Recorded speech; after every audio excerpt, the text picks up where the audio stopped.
How are you feeling? How long have you been here? 3 months, May 17th. And what brought you here? That's difficult to answer.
I'm not clear.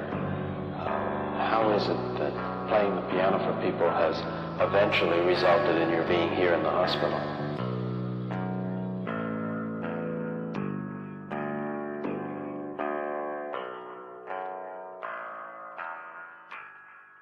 That's difficult to answer.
this the end?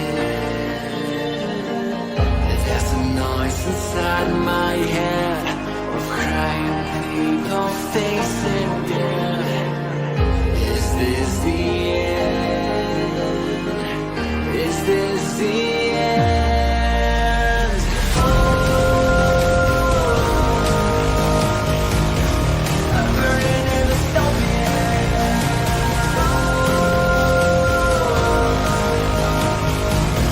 There's no place to hide.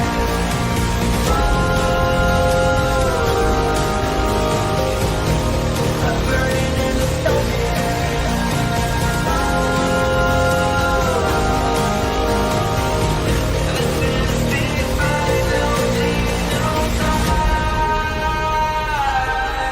What have we done to the world?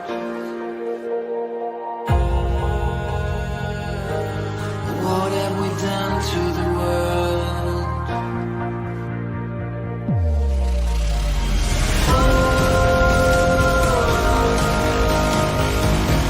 I'm burning in the stone.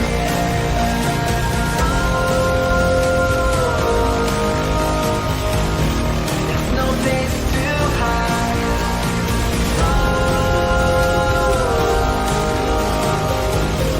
I'm burning in the stone. This is the final sweet dreams are made of these. Who am I to disagree? Travel the world and the seven seas. Everybody's looking for something. Some of them want to use you. Some of them want to get used by you. Some of them want to use you. Some of them want to be out you.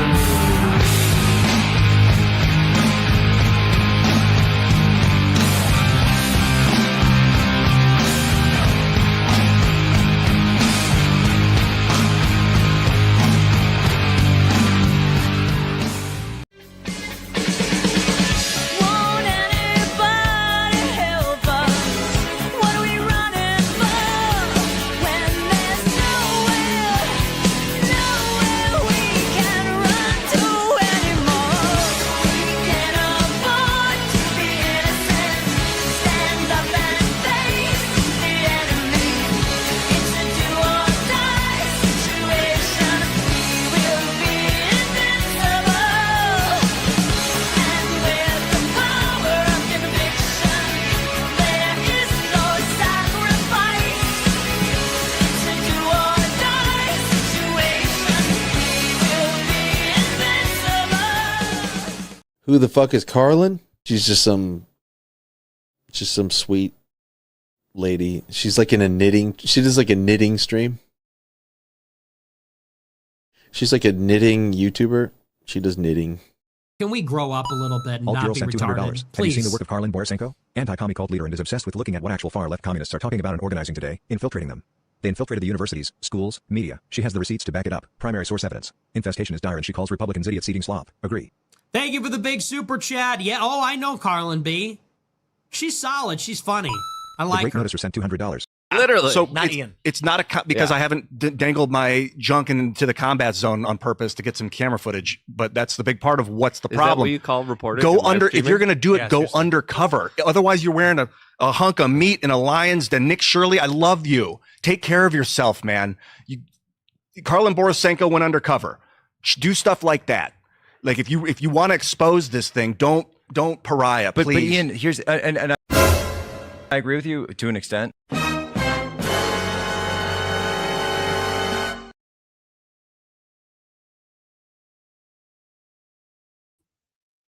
All right, everyone. Happy Monday. Welcome to the cult. Can you guys believe it's Monday? Can you guys believe it's October 6th? I just realized it was October today, and I was like, what in the hell happened? It is October? Are you kidding me? Is this the craziest year ever in the history of time? Well, time isn't real, of course, as people on my channel know. Time is not real. It is a construct that we use to help us understand the experience that around us. But we're not going to talk about that right now. We are not going to go down the psychedelic route right now because we have important business to cover because things have been moving along in Chicago. And I can hear my dog has opinions about this from the downstairs. I don't know what my dog's complaining about right now, but that's okay. He's just going to have to keep it to himself. We got a couple things today out of Chicago that I want to watch. Normally we have been paying attention to Portland and what's going on in Portland, which of course is important. For people who don't know, our King Tommy is out of jail. And so that's good. Tommy has been released from jail again. Antifa smashed up his car last night, and I think I heard that Tommy's going to be getting a new car, which he should absolutely be crowdfunding for if he's not crowdfunding for already. He should also be crowdfunding for legal help. I think we need to start someone brought up yesterday, we need to create the fascist legal fund opposed to the anti-fascist legal aid society or something like that. So we can pay Tommy's like legal bills and stuff like that, because Tommy just keeps punching Antifa. And no one can really be upset about this. Tommy literally just keeps punching Antifa in the face. And so, oh my gosh, my dog is really having feelings down there.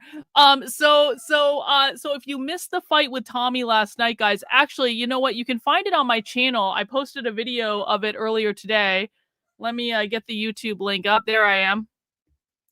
If you missed the fight with Tommy last night, I actually posted a clip. We were watching live when the fight with Tommy happened, and we ended up watching it from like 4 different angles. So you can really kind of see, yeah, the dog is upset that Tommy is arrested. That's got to be what's going on. You know, my husband used to work from home. So anytime the dog barked when my husband was home, my husband was able to quiet the dog. But now my husband is selling cars, which means he needs to leave the house to go and sell cars, which is a much better job for him. He loves cars. He's working at a like awesome place, and he's getting to drive all sorts of cars that he likes and stuff like that. So it's really cool. It's an improvement for my husband. My husband was miserable in his job, and so he left, and now he's going to go sell cars and be much happier, which means I'm going to be much happier, and probably that I'm going to get a new car at some point too, which is awesome for me. But if my dog starts barking, my husband is no longer here to settle him down. Anyway, seems as though the problem has been solved. But if you missed the fight with Tommy last night with Antifa, we do have it from like 4 different angles on my channel. You can check out the clip there. I just posted it not too long ago. But our King Tommy, and he's actually already down in Portland. He's actually already there. Oh, no, there goes the dog again. Uh-oh, we're back. My dog is upset about something. Oh, no. Tommy was actually live in Portland a little while ago, so he was actually just there. I hope he didn't get arrested again. But of course, we will keep an eye on our King Tommy as the night progresses.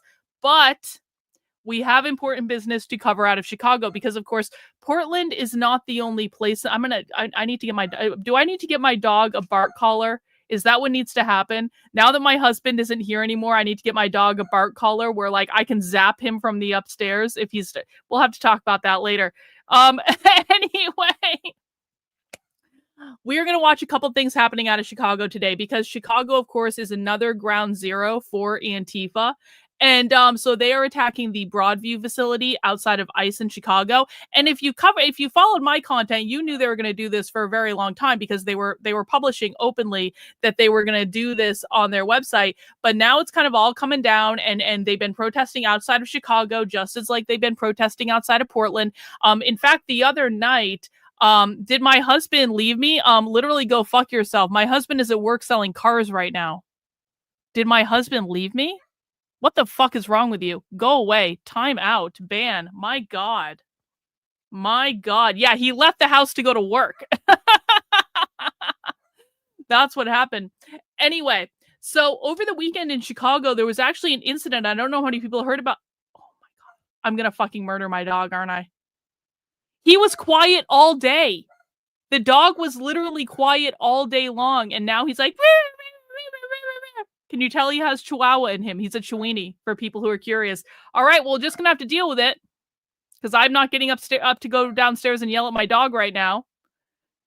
Anyway, over the weekend in Chicago, there was an incident where basically the protesters blocked ICE in, and then ICE ended up shooting a woman, and they ended up arresting. Oh, you guys can't even hear the dog? Oh, excellent. So I can hear him, but you guys aren't tortured by it. That's good news. Anyway, so a lot of shit has been going down in Chicago.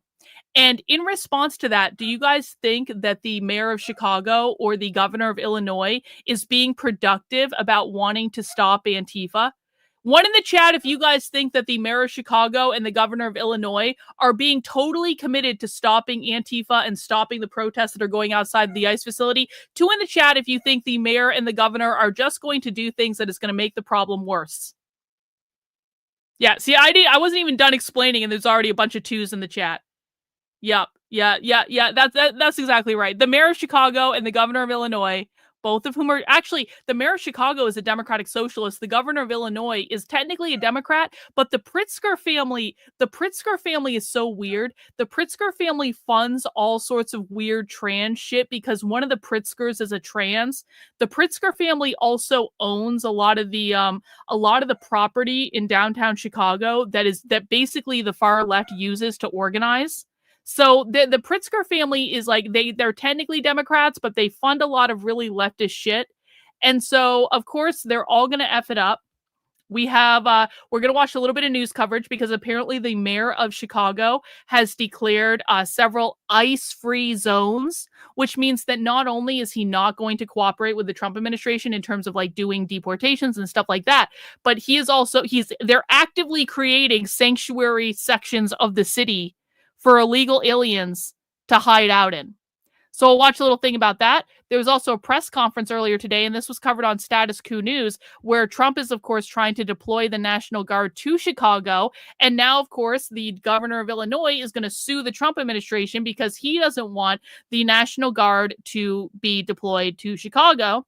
So we're going to watch the press conference and we're going to see what the governor had to say because, of course, we only do primary source evidence on this channel, guys. So this is what we're going to do. We also have, of course, a press briefing with Caroline Leavitt, and she's going to be talking about the situation. And so we're going to hear the official Trump response to what is going on. And then I didn't watch this, but Trump was speaking from the Oval Office. And so I want to know if we have time to watch Trump's actual remarks from the Oval Office. And this occurred just a couple hours ago. I don't know if he addressed these situations specifically, but he damn well should have. And so I want to watch, if we have time to do this today, I want to watch Trump's official kind of like remarks from the Oval Office to see if he addressed the situation, how he addressed it, what he's doing, stuff like that. So we're doing a pretty kind of like, this is all kind of like really kind of like very moderate level content today. We're just kind of getting into the week. We're following the news. We're probably going to do live ICE protest coverage later. Certainly, I will try to get some live coverage up on the screen once we get started so that we can cover what's going on in Portland. I know that Portland Andy was down there earlier. If anyone else is streaming either from Chicago or from Portland, we'll get their live coverage up on the screen so that we can monitor that as well. But we need to keep up with what's going on with the news. We need to keep up with what's coming out of leftist politicians and what's coming up out of the Trump administration. And you guys know too that I am extremely critical of the Trump administration's response. Extremely critical. In fact, let me go to Twitter. Let me go to my Twitter. I saw this last night. I should have brought this up. But like the Trump administration is not taking this problem seriously. And I know they're not taking it seriously. And I'm going to prove to you that they're not taking it seriously as soon as I find my Twitter where I posted about it last night. Why isn't it coming up? Okay, let's do this. We're going to go to Kristi Noem. Kristi Noem. Here she is. Kristi Noem, the Secretary of the U.S. Department of Homeland Security. 21 hours ago, Kristi Noem tweeted this with a video from Fox News. The Department of Homeland Security under President Trump will not allow domestic terrorists to overrun our cities. We will bust their networks and bring every one of them to justice. Pardon me if I don't actually believe this is true. And the reason I don't believe this is true, Madam Secretary of Homeland Security, is because Antifa has been literally taking over cities, specifically Portland, for months and months and months and months. And you retards in the Trump administration haven't done shit about it. So I don't believe a word these people have to say, because this is all they do. And we're going to listen to what Caroline Levitt had to say, and we're going to listen to what Trump had to say as well. But I am extremely critical of the way the Trump administration is handling this, because all they've done are these PR stunts in which Trump has declared an executive order, Antifa is a terrorist organization. Well, what does that even mean? How are you defining Antifa? Do you even know who is in Antifa? They certainly don't know how Antifa is funded, which is by mutual aid, by the way. There is no financial network that you're going to be able to uncover that is funding Antifa. That is a ridiculous conservative talking point if there ever was one. That's not real. It's not how they operate. So Antifa has been a terrorist organization for over a week now, and the Trump administration hasn't arrested them. There have been no mass arrests. Even when they are getting arrested in Portland, they're basically let right out in a couple hours. We've seen this over and over again. So every once in a while, a member of Antifa is arrested in Portland. And do you guys know what happens? They get detained for a couple hours and then they get let right back out. And so nothing really happens. There are no Antifa sitting in jail right now because as soon as they arrest them, they release them again. And so what is even the point of declaring these people a terrorist organization if you aren't going to do anything about it? And do I believe Kristi Noem when she says, we're not going to let this stand? They've been letting this stand for months. This has been going on. Antifa has been plotting to attack ICE facilities literally since the moment that Donald Trump got inaugurated. I'm gonna prove it to you guys. Listen, look at this. I'm gonna prove this to you. Antifa has been planning to do this. Hang on. I gotta find the article. Where is the article?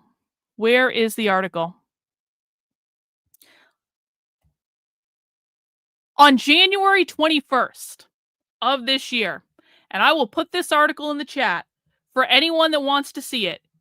This is an article on my Substack on January 21st of 2025. You can see right there, January 21st. I was the only person that I know of that was trying to tell people, literally back in January, here are here are Antifa's plans to fight Trump and his deportation. Here is the literal playbook that Antifa's putting out there, and I did a whole podcast about it. And then I did another one. Wait, where is it? I had one specifically about attacking ICE facility. Here it is right here. Actually, no, it's in this. How Antifa plans to fight Trump's deportations. I have a whole fuck off article about this. Mass demonstrations and civil disruption, targeting logistical operations, manipulating local governments and workers, decentralized resistance with diverse tactics, preparing for conflict, and I gave specific advice for countering Antifa's agenda. Do you guys know how I knew this was going to happen? Do you guys have any idea how I knew this was going to happen? Because Antifa was literally writing about it on their fucking website basically after the moment that Trump got elected. Antifa published this on their website, November 20th, 2024, the case for resistance, what we're up against, and what it could look like to fight. And if you read this entire article, which I read, and I don't think anyone in the Trump administration actually read it, they go into detail about how they're going to attack the Trump administration. This was before Trump was even inaugurated. And I want to go down to the very end because they got into it specifically. About building rapid response networks, using Signal to do that. We watched them do all of that stuff. Establishing mutual aid projects, which is how they fund all this. Establishing community defense projects. This is what we have watched them do literally all year long. Preparing to resist raids and deportations. They're specific about how they were going to attack ICE. This was published back in November, guys. Organize pressure campaigns. Organize against the police. Debunk liberal narratives. Of course, sow the seeds of defiance. Blah, blah, blah. Etc., etc., etc. Then they had, check this out. Again, Antifa's website back in November. None of this should have been a surprise. The Trump administration never should have been a surprise that they're attacking ICE facilities now. They wrote an entire appendix strategizing to stop mass deportations. This is literally all about how they're going to attack ICE facilities. This is on their website. Anyone could have read this. Anyone could have covered it. Did anyone else do that? Nope, but I did. I did this back in January. I told everyone this was going to happen. No one listened, per usual. And that is why we are in the situation we are in today. So do I believe for one red second that Kristi Noem is going to stop the problem? No, I don't. Do I believe that Harmeet Dillon, the Assistant Attorney General, who told me directly she cares more about my use of capital letters than she does about communist teaching in taxpayer-funded universities? Do I believe that Harmeet Dillon is going to fix the Portland PD? No, I don't in any way. I've read the Trump executive orders. We've read them on this channel. They don't even define what Antifa is. This is all a PR stunt. And guys, there would be no one screaming like tears of joy louder than me if I thought what the Trump administration was doing was real, and if I thought it was actually going to work. I would love for the Trump administration to get everything right. Nothing would make me happier. I would completely come onto Trump's side. If Trump actually started mass arresting Antifa, I would be 1000% pro-Trump. I would put my MAGA hat back on. I'd be like, Trump is the greatest, Trump is the best. But the fact of the matter is that he's not. And the government is not taking this seriously. And I think that's exactly what we're going to see today when we watch their press conference and we watch Trump's remarks, because I don't think there's any universe in which these people are doing anything to stop Antifa because they don't even understand the problem that they're fighting. That's what I think. So if you want to support the work I'm doing, where I will tell you what's going on the far left, literally months before anyone else. This is why people follow my content. This is why people become obsessed with my content. And we have so many new people here. And I appreciate that you guys are new, but I really want you to understand. When you follow my content, you are at the tip of the spear. We monitor the far left in real time. We know what's going on. We know what the groups are talking about. We know what they're doing. We have tracking systems for all of this. Like, I've been doing this a long time, and I will tell you what is going to happen weeks, months, or years, in some cases, before it happens. And people who've watched my content for a long time, they can back this up.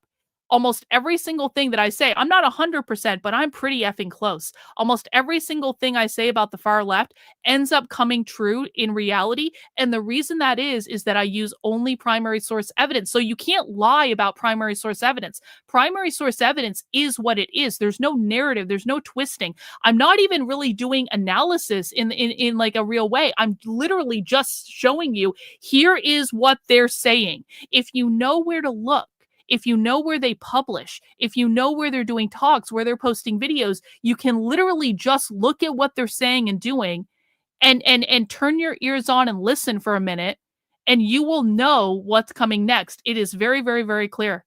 So if you guys want to support the work and keep me in business, I am 100% funded by people like you who just want access to this information, just want to know the truth. The best place to support me is over on Substack. That is Karlyn, KARLYN.substack.com. Sign up for a membership, $8 a month, $80 a year. And actually, check this out, guys. I didn't even realize this until someone in my community told me this. I am currently on the Substack Rising in U.S. Politics. I'm number 76 in the top 100 rising political commentators on Substack. And if you look at the list of people ahead of me, they're almost all leftists. They're almost all leftists. So the vast majority of accounts that are on this list are leftists. But if you get down to me, you guys can go and see for yourself. Libs of TikTok is on there. I guess that's one of the few that are on the right. Technically, here I am, number 76. I'm ahead of the Washington Post. I'm ahead of Truth Matters. I'm ahead of the Nation magazine. I'm ahead of all these people that have purple check marks, which means they've got a ton of supporters. Look at all these people that I'm ahead of. How cool is that? So one of the very best ways that you guys can keep me on that list is by making sure you're becoming a subscriber on the Substack. This is a heat map, okay? I am on this list because so many new people have signed up for my Substack and have signed up as supporters recently. So keep me on the list. Keep me moving up the list. If you wanted to support my work, now's a great time to do it, because this will just, by sheer virtue of being on this list, expose my work to more and more people. So you guys can help me out by becoming a supporter on the Substack, $8 a month, $80 a year, subscribing for free, sharing the content out. I really do appreciate it. Substack is where I post all of my best clips and analysis and stuff like that. So it's definitely the place you want to be subscribed to. Even if it's just a free subscription, the vast majority of my content on there is free, and I really appreciate it. I also want to let you guys know that over in the Red Menace Supply Company, which is my merch store, you can find this over at redmenacesupply.com. We have launched the official Halloween collection. So every year in my merch store, I do a collection of anti-communist t-shirts with a Halloween movie theme. People who have been watching my content for a while, you guys know I'm very into horror movies. I love horror movies. I've loved horror movies since I was a kid. I know this is going to be a shocking revelation to most of you, but I do these designs based on horror movie posters, but obviously with an anti-communist twist. So we have 4 designs in the store for our Halloween collection this year. These are limited edition designs. They will only be available in the month of October. Our first one is a returning favorite from last year. We've got the collectivism design. This is a badass shirt. I actually have the red version of this shirt. I love the red version of this shirt. I've worn this all over. It looks super cool. That is our collectivism theme.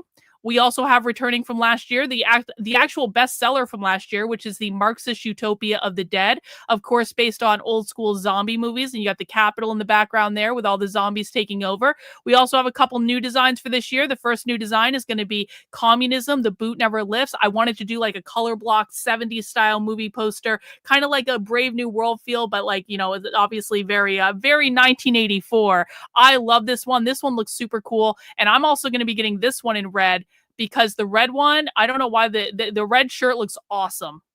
That one also looks awesome. And so I'm going to look forward to that one. And then this is the one I've been getting the most feedback on. Village of the Damned is one of my all-time favorite horror movies. I loved it. I thought it was a great movie. So I made a little bit of an homage, if you will, except in my Village of the Damned, they're all carrying pride flags. So those are the options for the special limited edition Halloween collection, and all merch with those designs on it are 25% off through October 12th. So this is the tradition in the Red Menace Supply Company, is that for the first week of any new design, you can get it for 25% off. Any merch with that design on it. If you're looking for merch that I don't have, like you want it on a sweatshirt or you want it on a notebook or something like that, just let me know, because I can add new products to the store. You just got to let me know what you want. And of course, all purchases there to go to support the work I'm doing, and I really, really appreciate it. All right, let's get into it, guys. I want to know what happened in Chicago today, so we're going to be watching a bunch of news coverage out of Chicago. Please make sure you have mounted the like button for me, if you would be so kind. And we're going to start with a brief little clip from the news, all about Brandon Johnson's executive order declaring ice-free zones in Chicago.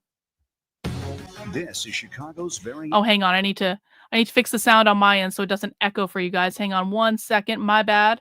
I'm a professional streamer, as you guys know. All right, we're good. On WGN Midday News. A new executive order by Mayor Brandon Johnson is targeting ICE agents in Chicago. The order prohibits ICE from operating on city-owned property. We begin there this morning. I'm Lourdes Duarte, in for Patrick Elwood. And I'm Dina Bair. How you for joining stupid. Us. Judy Wang is live How at the West Side fucking Justice stupid. Center with more on our top story. Judy? Mayor Brandon Johnson says he considers this another step toward accountability, that more drastic action is needed to rein in what he called a rogue administration. This morning here at the West Side Justice Center, the mayor signed the ice-free zone executive order.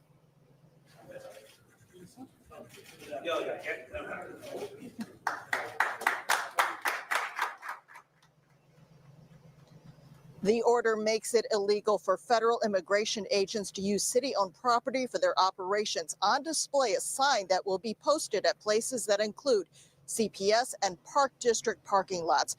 The order does not direct Chicago police to get involved if agents violate the order. The mayor says it lays the groundwork for the city law department to take those agents to court. As justification, Wow. the mayor pointed to last week's raid of a South Shore apartment building. Agents arrested 37 people. Children were present. Some residents were held for hours. The Department of Homeland Security says some of those people had criminal records. Also, Saturday's shooting of a woman by agents at 39th and Kedzie in Brighton Park. Homeland Security says agents were forced to defend themselves because she was carrying a semi-automatic weapon. She is one of 2 people facing federal charges. Today's order was the mayor's third in connection with Operation Midway Blitz. We have a rogue, reckless group of heavily armed mass individuals roaming throughout our city that are not accountable to the people of Chicago. Oh my God. They're talking about ICE like Antifa, guys. We have a rogue group of masked individuals running around the city to oppress us. Brandon Johnson, are you kidding me? We have a rogue, reckless group of heavily armed mass individuals roaming throughout our city that are not accountable to the people of Chicago. Their actions put all Chicagoans at risk. When protesters confronted federal immigration agents in Brighton Park on Saturday, they were met with pepper balls and more repression. The fact is, we cannot allow them to rampage throughout our city with no checks or balances. Nobody is above the law. If we break the law, you should be held accountable. If Congress will not check this administration, then Chicago will. Wow. Stunning and brave. Stunning and brave. We have reached out to the Department of Homeland Security for a response to the mayor's executive order. Also, regarding the National Guard deployment, a Defense Department memo says 300 Illinois Guardsmen will be deployed. On top of that, 400 Texas National Guardsmen will be deployed to Illinois, Oregon, and other locations to protect ICE and Border Patrol officers from protesters. Now, this morning, Illinois Attorney General Kwame Raoul announced that he has filed a lawsuit against defendants that include the president, DHS, and also the Defense Department in an attempt to stop the deployment of those National Guard troops. Both Mayor Johnson and Governor Pritzker will have more to say during a news conference this afternoon. On the West Side, Judy Wang, WGN News. All right, Judy, thank you. And we will continue. And that news conference is what we're going to be watching next, guys. I did forget to do some super chats, so I apologize to people. Thank you, Rochelle, for becoming a member of the channel. I really do appreciate it. Acoustic Theory in with the 20. Communism loses when enough people see what they're really doing, then say, I don't want that, and turn away. Communism wins when they can use media and storytelling to recruit. Ain't that the truth, Acoustic Theory, just like we're seeing right now. We've got Latrina here. Trump hands are still tied by the cathedral. I mean, Trump can do a lot of things. Trump has a lot of power. I don't think we should be, guys, we need to stop making excuses for Trump. Like, let me just be very blunt. We need to stop making excuses for why Donald Trump isn't doing something. Donald Trump has been president for almost a year.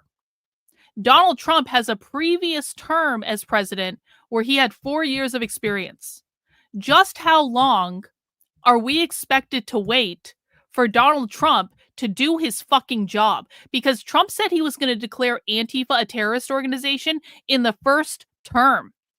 He never did. And now they've technically done it, but they're not enforcing it. So maybe if Trump gets elected to a third term around 2030, we can expect to see maybe some mass arrests around then. Are you serious? Stop making excuses for these do-nothing politicians. That's why nothing ever gets done. Average person, there's no counter-revolutionary hope with the Republicans and conservatives. So true, so true. Master Shake says, ICE-free zones are Antifa organizing zones. I fully agree with that. Fully agree with that. So let's go watch that press conference, guys. This was covered by Status Quo News. Now, Status Quo News is a lefty content outlet, but they do great on-the-ground coverage, and we are always looking for the lefty perspective on this channel. So we're going to watch the press conference that happened today in Chicago. It's called Stop Trump National Guard Deployment to Chicago. Let's see what they had to say. Good afternoon. Good afternoon. Earlier today, the state of Illinois. His mic isn't working. Socialist technology. His mic is not working. Hopefully they get it fixed. Filed a lawsuit challenging Donald Trump's unlawful and unwarranted plans to deploy armed. Hang on, I got a Rumble rant. Trump will put Antifa in prison the way he put Hillary Clinton in prison. He's too busy working for Israel to even know what's happening in America. Yeah, Spartan over on Rumble. I think that that's actually pretty accurate. Military troops to Chicago. There is no invasion here. There is no insurrection here. The local and state law enforcement are on the job and managing what they need to. Without my permission and against my vigorous objections, the president has Guys, can you hear that all right? Can you hear that okay? I can turn my microphone down, but I've got that all the way up on maximum. You can barely hear it. Okay, some people are saying it's good. Okay, everyone turn their volume all the way up. We just got to work through this. It is what it is. I can't change it. Nothing I can do. federalized 300 Illinois National Guard military troops and hundreds of National Guard members from Texas, and he has ordered them to activate for duty in Illinois. I have called upon Governor Abbott to immediately withdraw his support for this decision and refuse to allow Texas National Guard members to be used in this way. Let me be clear. Donald Trump is using our service members as political props and as pawns in his illegal effort to militarize our nation's cities. I want to thank Attorney General Kwame Raoul and his staff, along with my General Counsel Ann Spillane and our excellent Governor's Office legal team, for working tirelessly for weeks now to prepare federal lawsuits in anticipation. Does anyone know if there's any other coverage of this press conference? Is there other coverage in which this press conference was actually audible? Let me just see. Chicago press conference.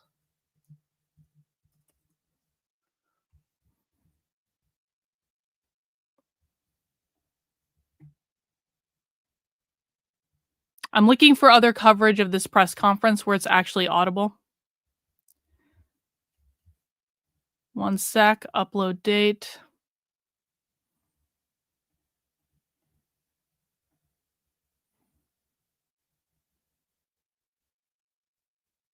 Well, I can't turn my sound all the way down, so this is what we're just going to have to do, guys. There's only so many things I can do at once.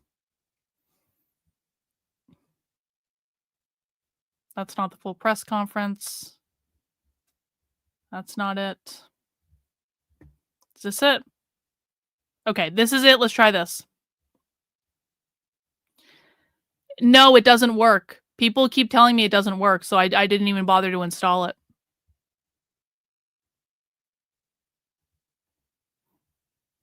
Okay, let's see if this one is better.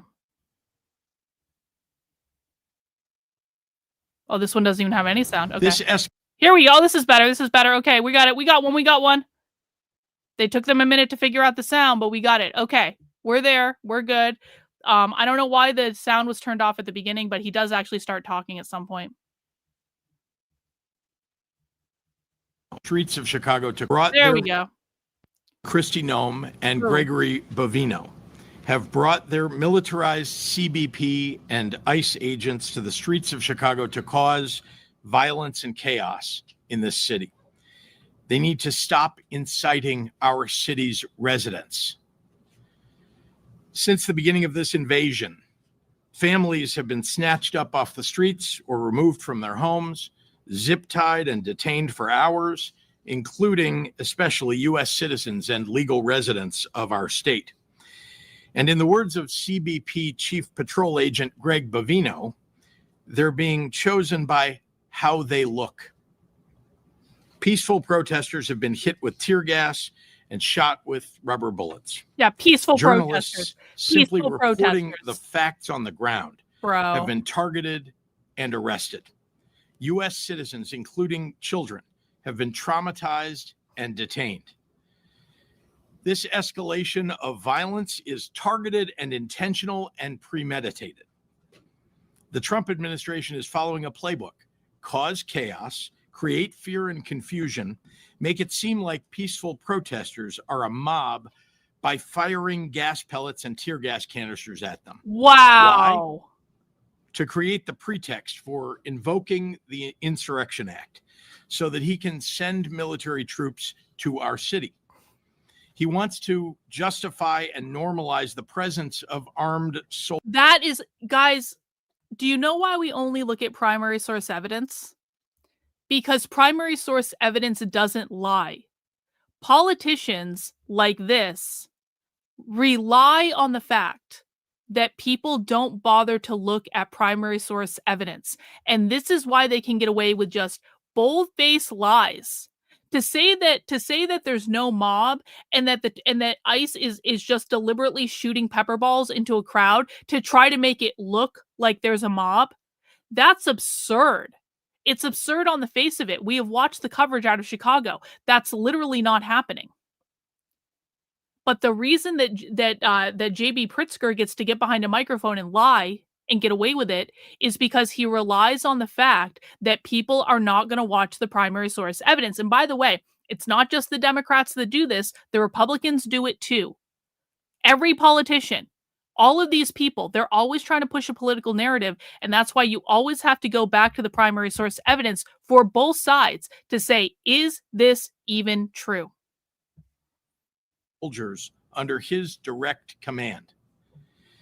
I want to take you through the steps that he's taken to follow the playbook and show how it is playing out real time here in Illinois. When I first heard reports of Trump's plan to send armed military troops into our streets, more than 100 elected officials, business leaders, clergy, law enforcement, educators, and community organizations gathered on August 25th to send an unequivocal message to Donald Trump. We don't want troops on the streets of Chicago. There was never an insurrection or an invasion on the ground that justified the deployment of the military to our American city. We stood out there on a beautiful day at River Point Park to make that point. Donald Trump's deranged depiction of Chicago as a hellhole, a war zone, and the worst and most dangerous city in the world was just complete BS. He clearly has decided to declare war on a great American city that has the lowest. Hang on. We got a super chat from Azurwing. Now is the time for Trump to cut funding to states that are going rogue. Yeah, I 100% agree. The budget is being decided this time, won't get any better. Yeah, Trump needs to use every available avenue, guys. I want to see nothing less than like unrelenting fury coming out of the White House towards all of these cities that are trying to prevent people from being deported. That's what should happen.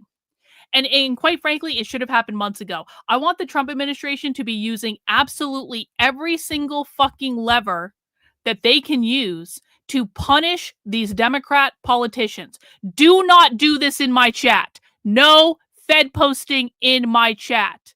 No violence ever.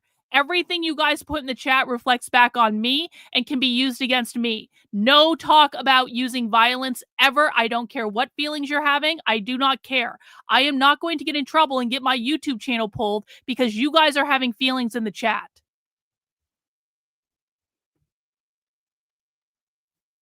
Primary source information is information that you get directly from the source, not from a commentator, not from a media outlet. You're just watching video and reading documents directly so that you can see what happened.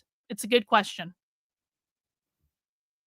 Homicide rate in 60 years in a state that has record employment and near record tourism.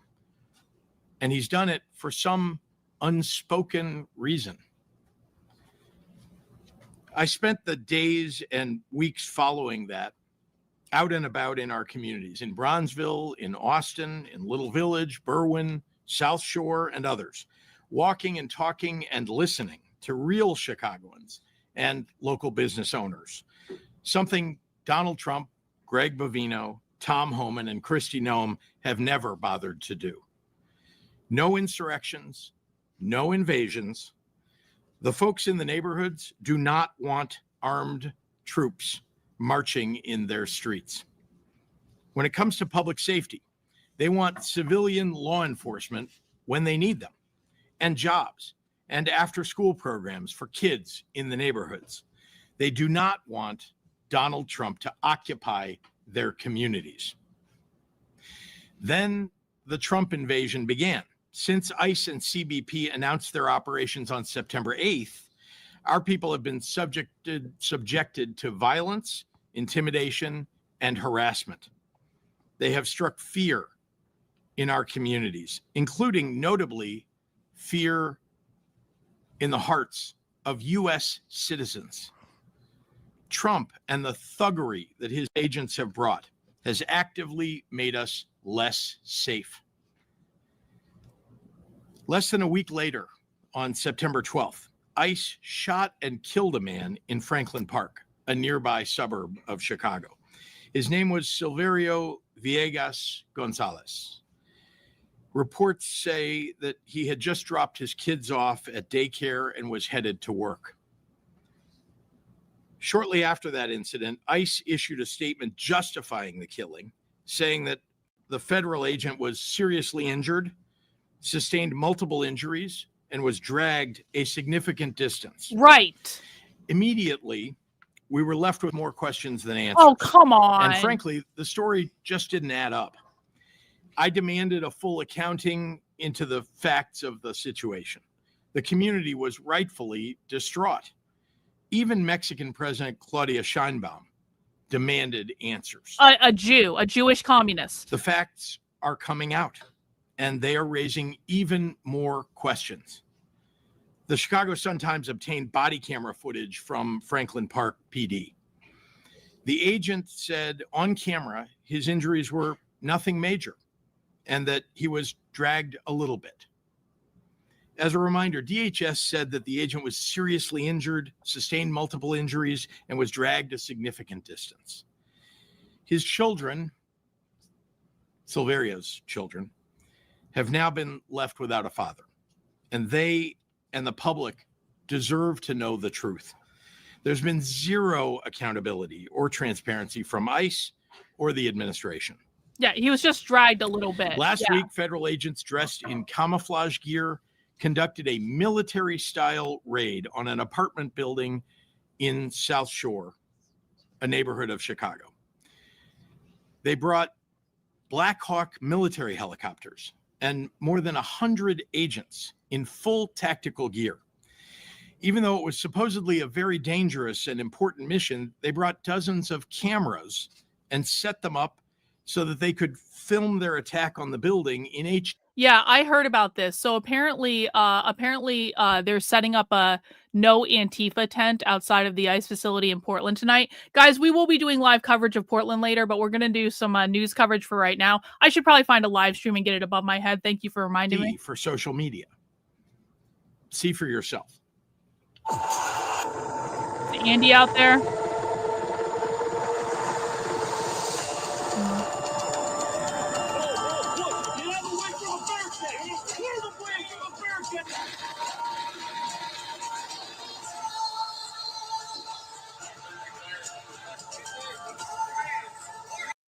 For fucking real, Kristi Noem made a fucking promo video?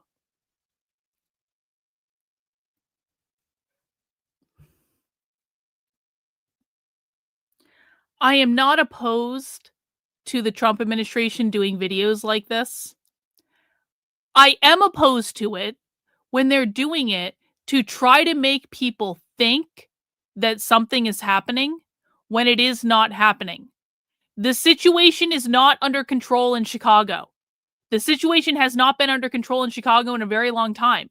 And Kristi Noem doing a fucking action movie style trailer on her Twitter account is not going to actually accomplish anything on the ground in Chicago. This is just for optics to rile up the base. And it's lying to them, and it's giving them the impression that something is happening that is not happening. This is why I'm critical of the Trump administration. Kristi Noem hasn't done fuck off shit in Chicago.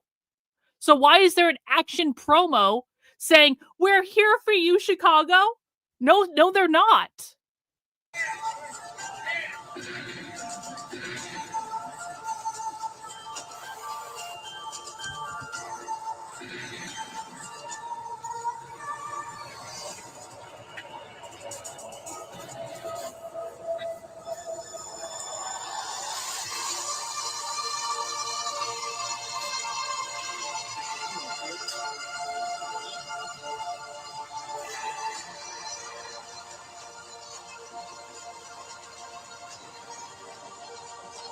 Unbelievable. Unbelievable. 100% agree with you on Trump, but I fear the boomer cons don't have it in them. I agree with that, Latrina. Yeah.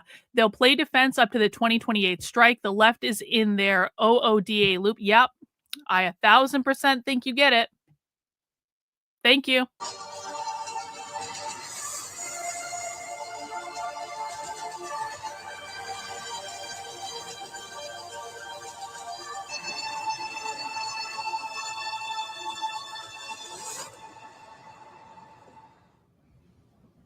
So even though they documented the raid, their propaganda video conveniently left out important facts. In the dead of night, and seemingly for the cameras, armed federal agents emerged from the Black Hawk helicopters, rappelling onto the roof of that apartment building. According to media reports, the agents ransacked multiple apartments and detained almost everyone in the building, including U.S. citizens and children who had done nothing wrong. Witnesses told reporters that federal officers zip-tied the hands of people, including children and seniors. Some, including U.S. citizens, were detained in the back of vans for hours. Seemingly proud of this shameful treatment of innocent people, they recorded it, and Kristi Noem posted the video, bragging about the operation. Since we sat through that propaganda, I think it's important to hear directly from members of the community who experienced this takeover of the building. Neighbors like Ebony Watson says they ducked for cover as they heard several flashbangs go off. They was terrified. The kids was crying. People was screaming. The kids was crying? I was out there. Oh, no, not the kids. Come around the corner because they was bringing the kids out too. Had them zip Oh, no. That's all I kept asking. Where's the morality? Nothing is real until books are burned. Yes. Yes, One of them Peyton. literally laughed. He Agree. said right here. He said, "Them kids." Watson says budget trucks and military-style vans were used to separate parents from their children. Other neighbors say All right, let's move on. No one can hear it, although ABC 7 gets credit. They had a big 15-inch chainsaw You can? round blade on it, cutting this fence down. We're under siege. We're being invaded by our own military. The FBI did confirm this morning that they did help the U.S. Border Patrol carry out a targeted immigration enforcement operation in this area, and they say they have been supporting these efforts at the direction of the U.S. Attorney General. Imagine being a child awakened in the middle of the night by a Black Hawk helicopter landing on your roof.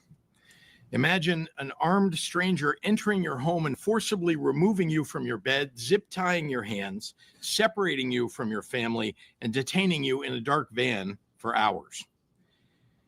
This didn't happen in some faraway authoritarian regime. It happened right here in Chicago, right here in the United States of America.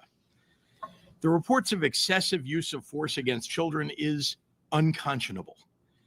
And the way many innocent residents who lived in the building were treated is appalling. In response, I've directed the Illinois Department of Children and Family Services and the Illinois Department of Human Services to provide support and to evaluate the treatment of the children who were traumatized. Oh my God. If they find suspected abuse or neglect by federal agents, the state will be taking every possible action to hold those individuals accountable. Bro. Now, I'd like to turn to some examples of the more egregious actions that we've seen from ICE, CBP, and the other federal agents. Over the past several weeks, it has been made abundantly clear that Trump's invasion force is not going after the worst of the worst, like he said. They're harassing and detaining many people based only on the color of their skin. Oh, come on. Tamale vendors, delivery people, people looking for work at home.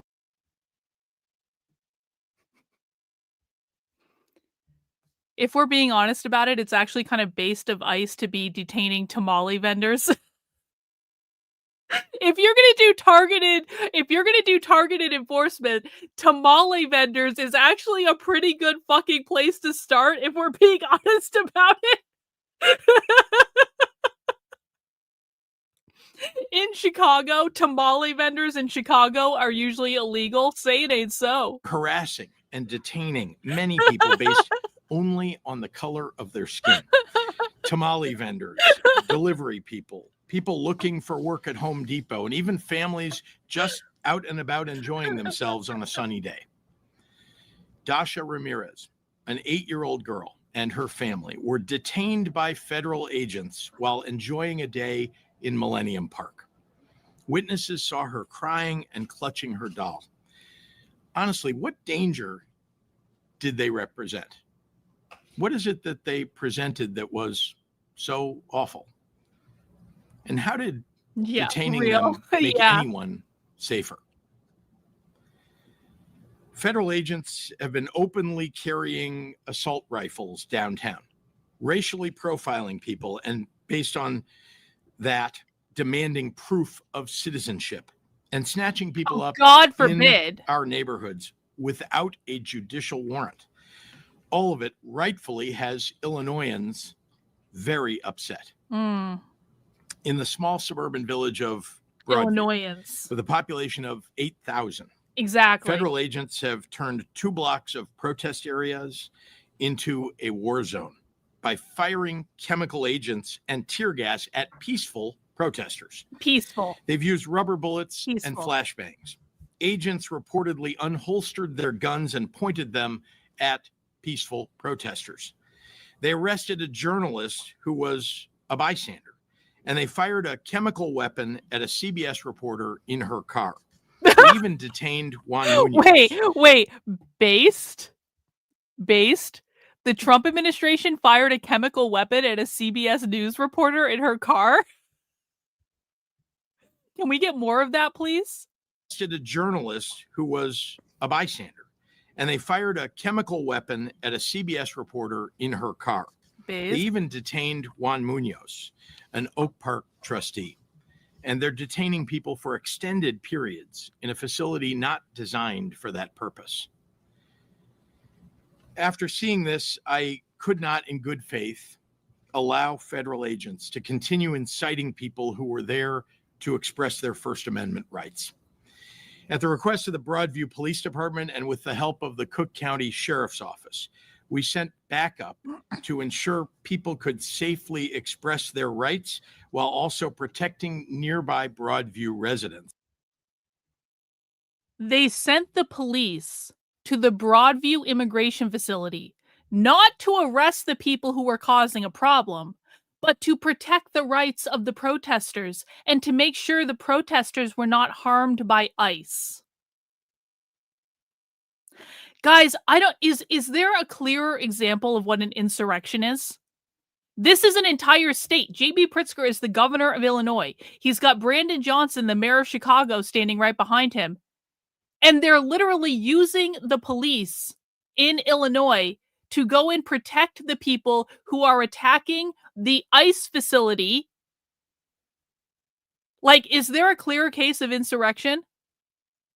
I mean, people know this is how insurrection is going to come, right? It's going to come with just the open rebellion against the federal government. Who have had ICE and CBP operating in their neighborhoods in an aggressive fashion and interfering with their daily lives. As someone who has myself peacefully protested since I was a kid, I understand the sentiments on the ground from some of the advocates, but I want to say this. Peaceful protesters are welcome. Federal agents who abuse their position to terrorize Illinoisans and incite violence are not welcome. They aren't receiving any orders from Trump to cease and desist their aggressive behavior. Remember, they answer only to Trump, not to the people of Illinois. In case there's any doubt about that, Noam, Bovino, and their agents have been escalating the situation outside the ICE facility and inhibiting the Broadview police from doing their jobs. At one point, state police asked CBP leaders for time to move the crowd to avoid any unnecessary confrontations. Rather than give state police time to protect the protesters and the ICE agents, Kristi Noem chose to drive her motorcade through the protesters to create clashes. Shortly after, Bovino came out to threaten mass arrests. These stories are only scratching the surface. While all of this happened, we got reports that tear gas was unnecessarily thrown by agents at people on a busy street in Logan Square. Yeah, just right near an unnecessarily. elementary school For no and reason. a grocery store. Sure. Yeah. A Okay. Chicago alderman at a hospital asked masked officers some questions about someone that they detained, and she was arrested for it. Burn your laws. He has constitutional rights. No. He has constitutional No. rights. Do you have a sign? No, to you need to show leave. warrant for me? Turn around. You're impeding. Turn around and leave. He is under. I'm going to he is arrest you. under if you arrest. not leave. You are going to be placed under arrest. Turn around. Oh, yes, more of this, more of this, more of this. Can somebody Yes, go in the yes, hallway and yes. get Lisa for me, please? Judicial warrant for him. Can somebody go in the hallway and get Lisa for me? This is an older person who's being under arrest. I need my other staffer who's So in the hallway beautiful. by registration to come here, please. You are hurting. Told I you am to. asking. I'm not. Can somebody touching get you. my I am staffer, asking. please? This is a hospital. Do you have a sign to judicial warrant? Why isn't that person speaking with an American accent? Do you wonder? Oh, I think we might have some idea. Andre, did you hear Europe's border agents at every country's checkpoints are now checking passports? What used to be empty checkpoints are now enforced. I did not know that, Andre, but thank you for the super chat letting us know. I am asking. She was I on the am asking. I did not I touch you. told you to leave. I did You're not touch impeding. you. Now you're I under did arrest not for touch you. impeding. I did Thank not you. touch you. Where- I asked you if you had a Is sign Lisa to still out there? judicial warrant for him. It is very simple. It is very simple. That man has constitutional rights. I don't see a problem I here. did not touch you. It is a public space. I am not trespassing. I am asking you. Do you have a signed judicial warrant? I am asking. Yo, Tommy's already gotten $7,000 for a new car. That's awesome. That's awesome. What great news. This warrant for him. It is a Hold on, question, hold sir. on. Ma'am, You we are do an not need- agent. we do You are not a federal agent. We do not need a You are warrant a for federal somebody. agent. I am an elected official, and I'm asking. Do you have What a elected signed official? judicial warrant? I'm the alderman of this Can you ward. keep recording? I need a am call. If arresting an elected official for peacefully asking questions isn't a demonstration of authoritarianism, then what is? I refuse to let Donald Trump, Kristi Noem, and Gregory Bovino continue on this march toward autocracy. Their plan all along has been to cause chaos, and then they can use that chaos to consolidate Donald Trump's power. They think they can fool us all into thinking that the way to get out of this crisis that they created is to give them free rein. Well, that plan will only work if we let it. The state of Illinois is going to use every lever at our disposal to resist this power grab and get Noem's thugs the hell out of Chicago. I'm not afraid. I am not afraid, and I won't back down. Now, before I turn the podium over, the court here has given U.S. Department of Justice 2 days to respond in writing to the state's TRO motion. They have to respond by midnight Wednesday night, and the next hearing will be on Thursday. And with that, I'd like to pass it over to our terrific Attorney General, Kwame Raoul. Kwame. The Attorney General's name is Kwame. Okay. All right.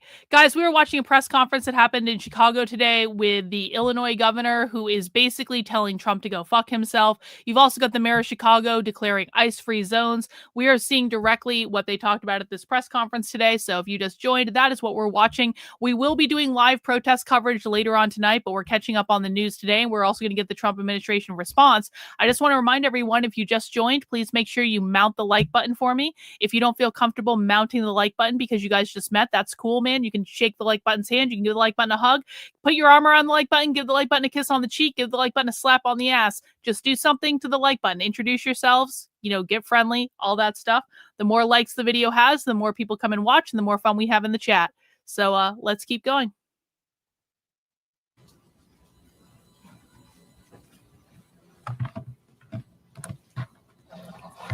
Thank you, Governor. Good afternoon. Good afternoon.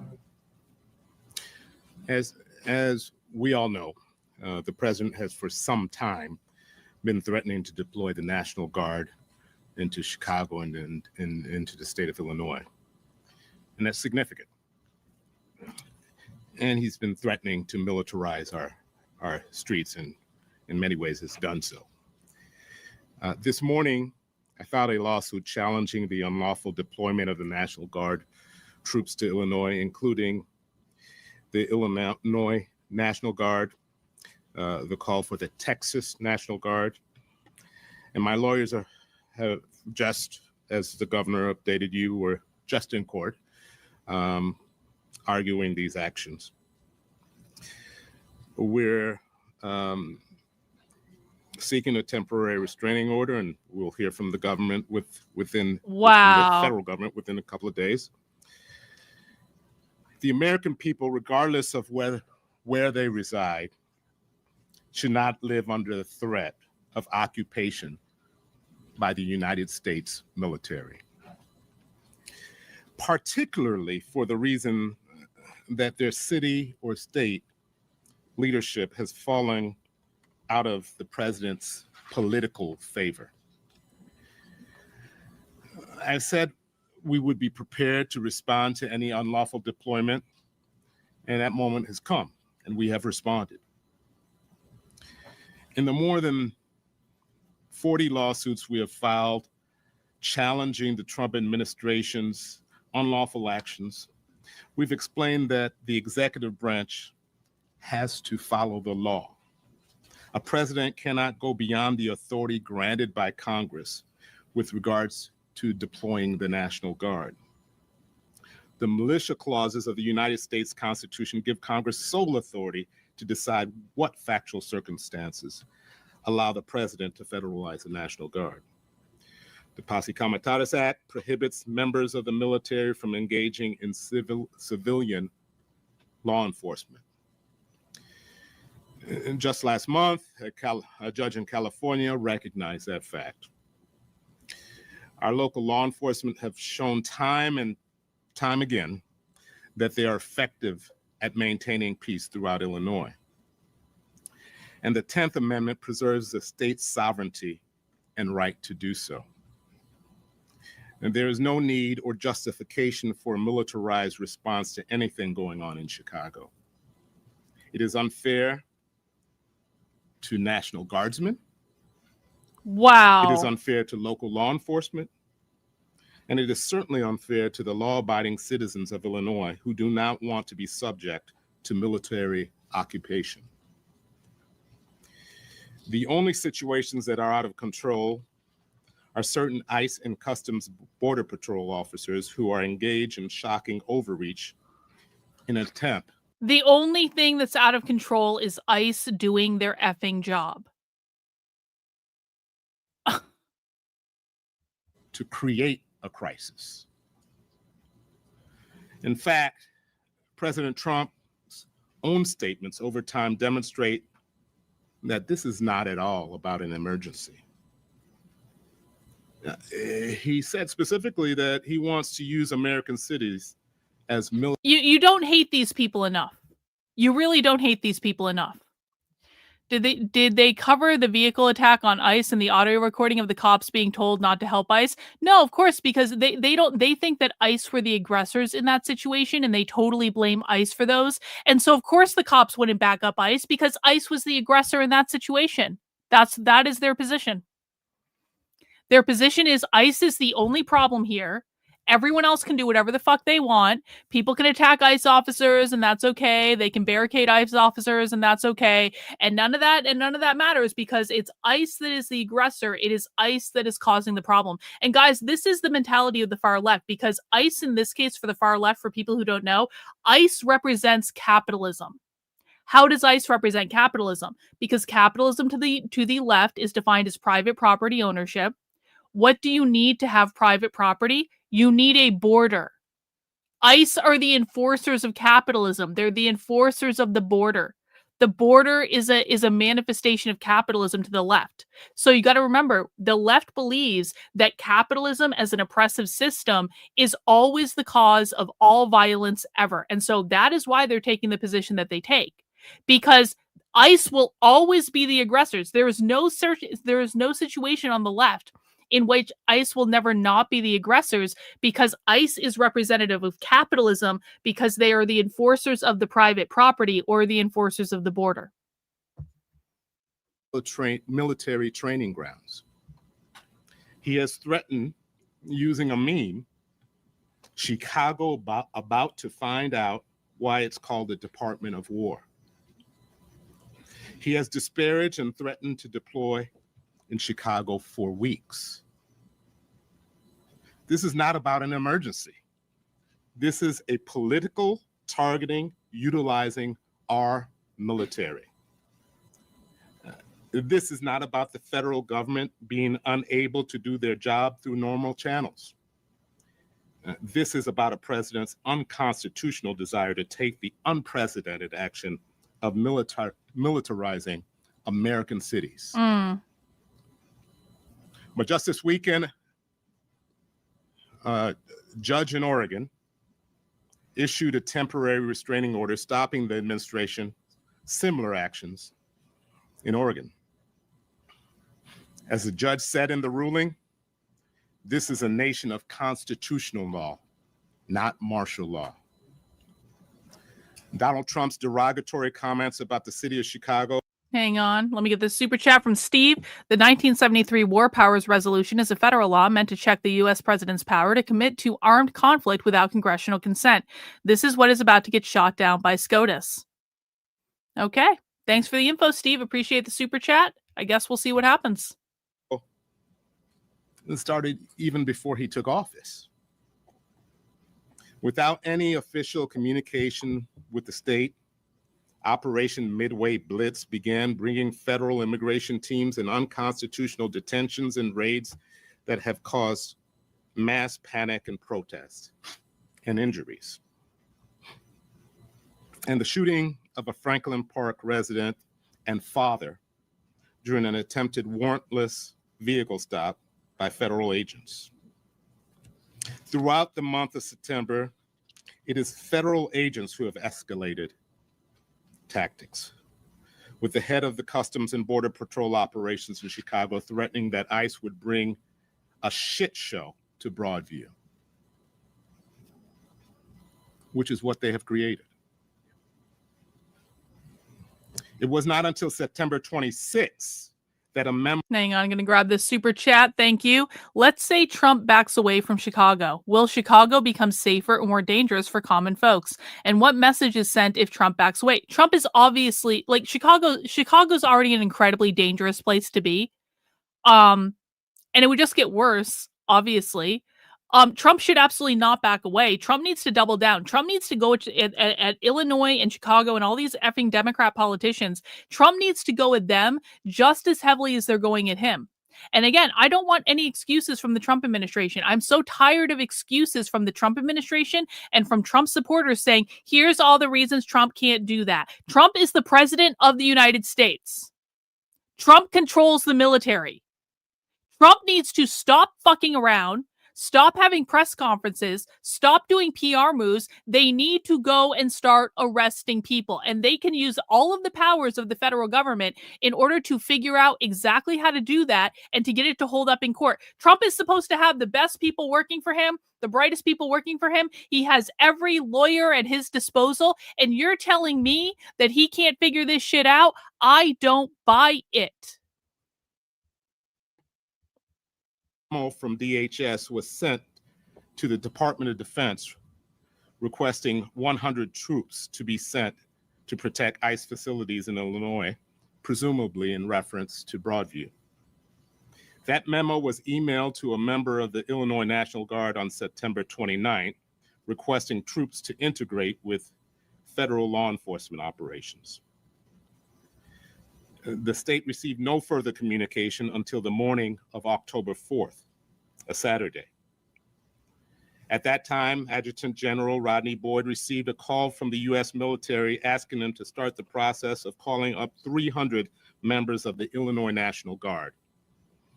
It was followed by a memo stating that the president has directed the mobilization of at least 300 members of the Illinois National Guard to protect the federal personnel, functions, and property in Illinois, with no further specifics. The memo explicitly stated that if the state did not agree to the request within 2 hours, the Secretary of the Department of Defense would federalize and deploy as many National Guard troops as he wants. Wait. This is totally off topic, and people might not understand this if you don't follow this particular content. Lucas Gage is debating Stu Peters tomorrow in a Twitter space at 3 p.m.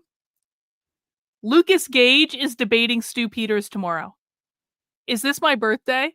Is this Christmas? Is this Valentine's Day? Is this the 4th of July all rolled into one? What a colossal shit show. This is one of those things that's just like, it's drama on the internet, but it's delicious drama. And I love listening to Lucas Gage fight with Stu Peters, because it's like Lucas Gage and Stu Peters is like the epitome of two retards fighting with each other. If you don't know who these people are, don't worry about it. But it's like the fact that this is blown up and there's going to be a whole Twitter space about this hosted by Suleiman of these two idiots fighting. I mean, this might be the dessert that we've been waiting for, guys. I think we've earned this. Okay. Because there is no public safety need or other emergency requiring the National Guard intervention. About the crypto. Illinois again declined to voluntarily call up troops that we don't need or want. Saturday night, General Boyd received a memo purporting to call the Illinois National Guard into federal service under Section 12406 of the U.S. Code, even over the objection of the governor. The stated reason for the order is to protect ICE and other U.S. government personnel and federal property. They provided no information about threat assessments or planned operations that were referenced in the memo. I'm here to say that the president's actions are illegal. The president has failed to establish that any of the legal prerequisites exist for his efforts to mobilize the National Guard's troops here. No president can flout the Constitution. I said we will not hesitate to fight any unlawful deployment, and I want to make sure to make clear that our prayer for relief includes borrowing the threatened deployment of the National Guard from the state of Texas or anywhere else. Last night, we became aware of an undated memo from Secretary Hexas to Adjutant General of Texas, federalizing the Texas National Guard for service in Illinois, Oregon, and other locations. Deployment of the military to Illinois is unlawful and unconstitutional, no matter where these forces come from. I want to lift up the hardworking lawyers in the Attorney General's office who worked at all times of the night. Thank you. Appreciate it. We were communicating at ungodly hours to put together this complaint. As we speak, the team is just coming from arguing for a temporary restraining order. These same lawyers and others on my staff, as well as on the governor's staff and the city corporation council staff, toiled over the past year responding to numerous threats. And our lawyers have, as you know, filed over 40 lawsuits. These lawyers are the true American heroes. Collectively, we will continue to fight on behalf of the citizens of Illinois and the American people at large. With that, I'd like to pass it on to our mayor. Oh, the mayor, the socialist mayor of Chicago. Thank you, Mr. Attorney General. Thank you to the governor. Good afternoon, everyone. Good afternoon. I'm grateful for all of the elected leaders that are here, our congressional delegation, as well as our Cook County Board President, which you'll hear from shortly. Oh, good. But today I stand with all of our elected officials and community leaders in denouncing President Trump's declared war on Chicago and Illinois. I'm proud the city of Chicago is joining the state of Illinois in our lawsuit against the Trump administration's unlawful deployment of the National Guard in our city and in our state. I've promised that the city of Chicago will do everything in our power to protect the constitutional rights of all Chicagoans. This lawsuit is the latest demonstration of our commitment. Let me be absolutely clear. The president is not sending military troops to Chicago to keep us safe. We know this because Trump has a history of targeting Chicago. He issued a series of executive orders attempting to defund so-called sanctuary jurisdictions and sue the city over our welcoming city ordinance.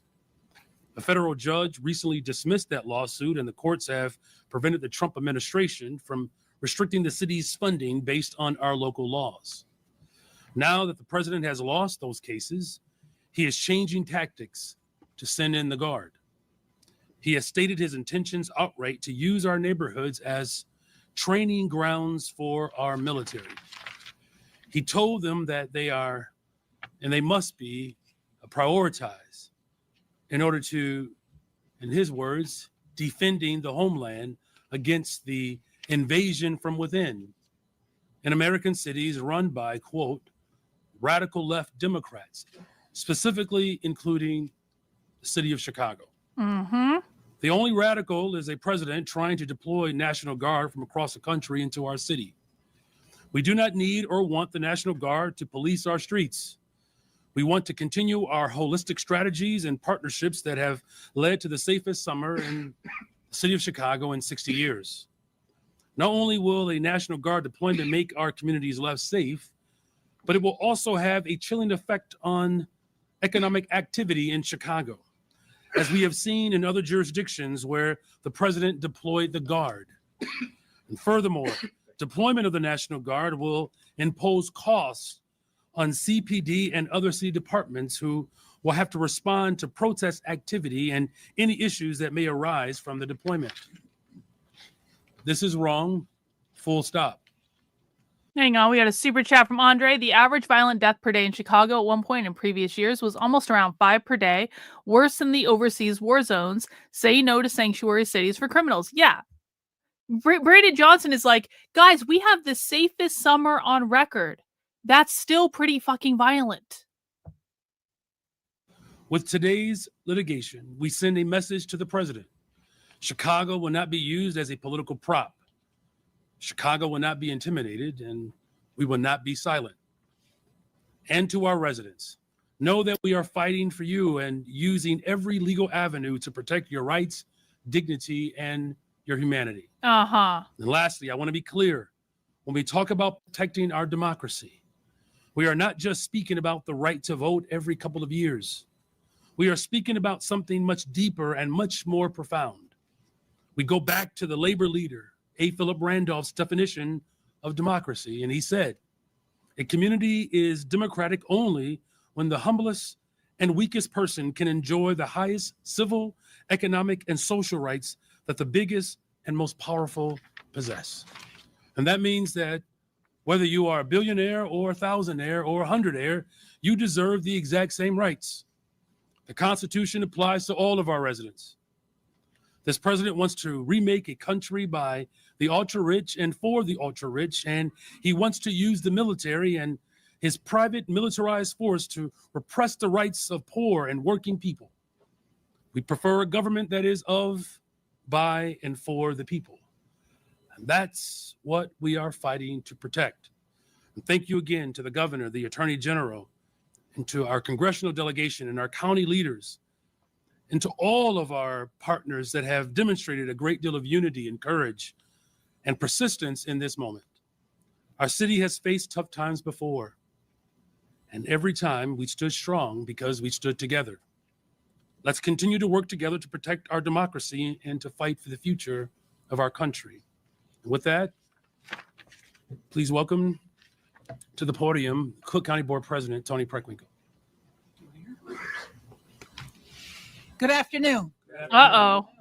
I'm grateful to be here with the governor, Spicy with the black attorney lady. general, with the mayor, and members of our congressional delegation.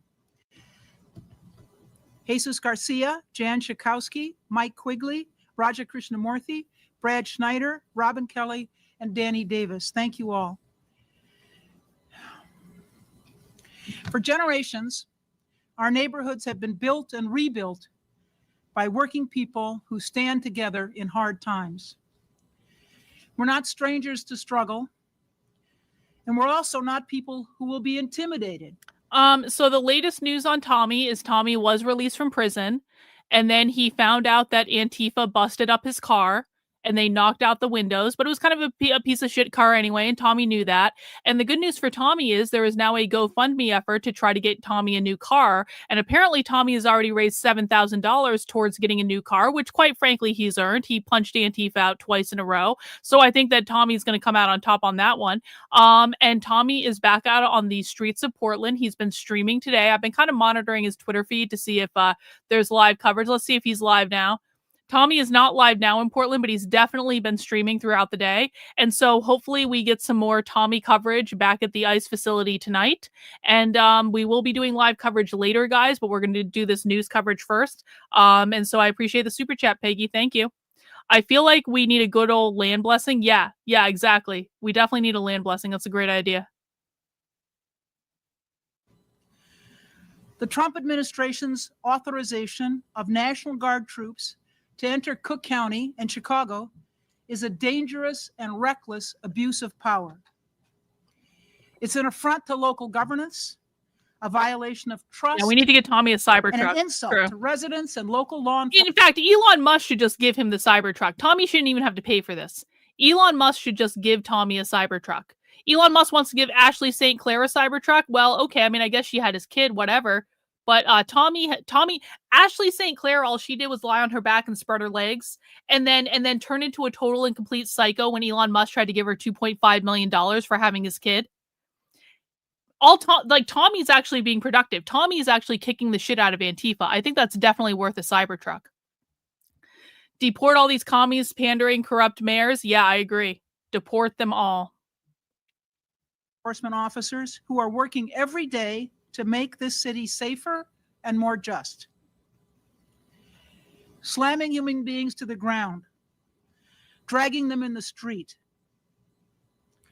This is not immigration enforcement. Yeah, more Tommies, it's intimidation. less commies. Exactly. It's fear tactics. It's an illegal abuse of power dressed up as law and order.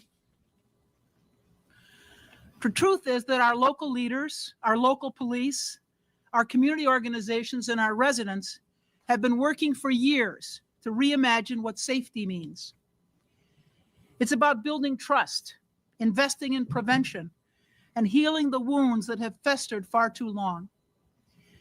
We're working to... Tommy should make a t-shirt. Tommy should get some sort of illustrated version of him punching that Antifa guy. So here's what Tommy needs to do. Tommy needs to go find the video that was taken on the roof when he got into that first fight with Antifa. And Tommy needs to find an image of himself where he's like this, punching Antifa in the face, and get a really good shot of it. And he needs to put that image into AI and make it look all cool and illustrated, like someone's doing like an artist rendition. And then on the t-shirt design, it has to say more Tommy, less commies, or something like that. Tommy needs to make that t-shirt design. He should sell that. That's like $1 million idea t-shirt design. Yeah, or it would make him like 100 air at least. I think that's a really good idea. We should give Tommy that idea. Place fear with fairness. And this administration would rather send troops than send real help. We know what this looks like. Deploying the National Guard to Chicago sends a chilling message. It tells us that standing up to the Trump administration is something to be crushed, not heard. That local voices do not matter. the federal government decides to flex its power. This is not democracy. It's authoritarianism, plain and simple.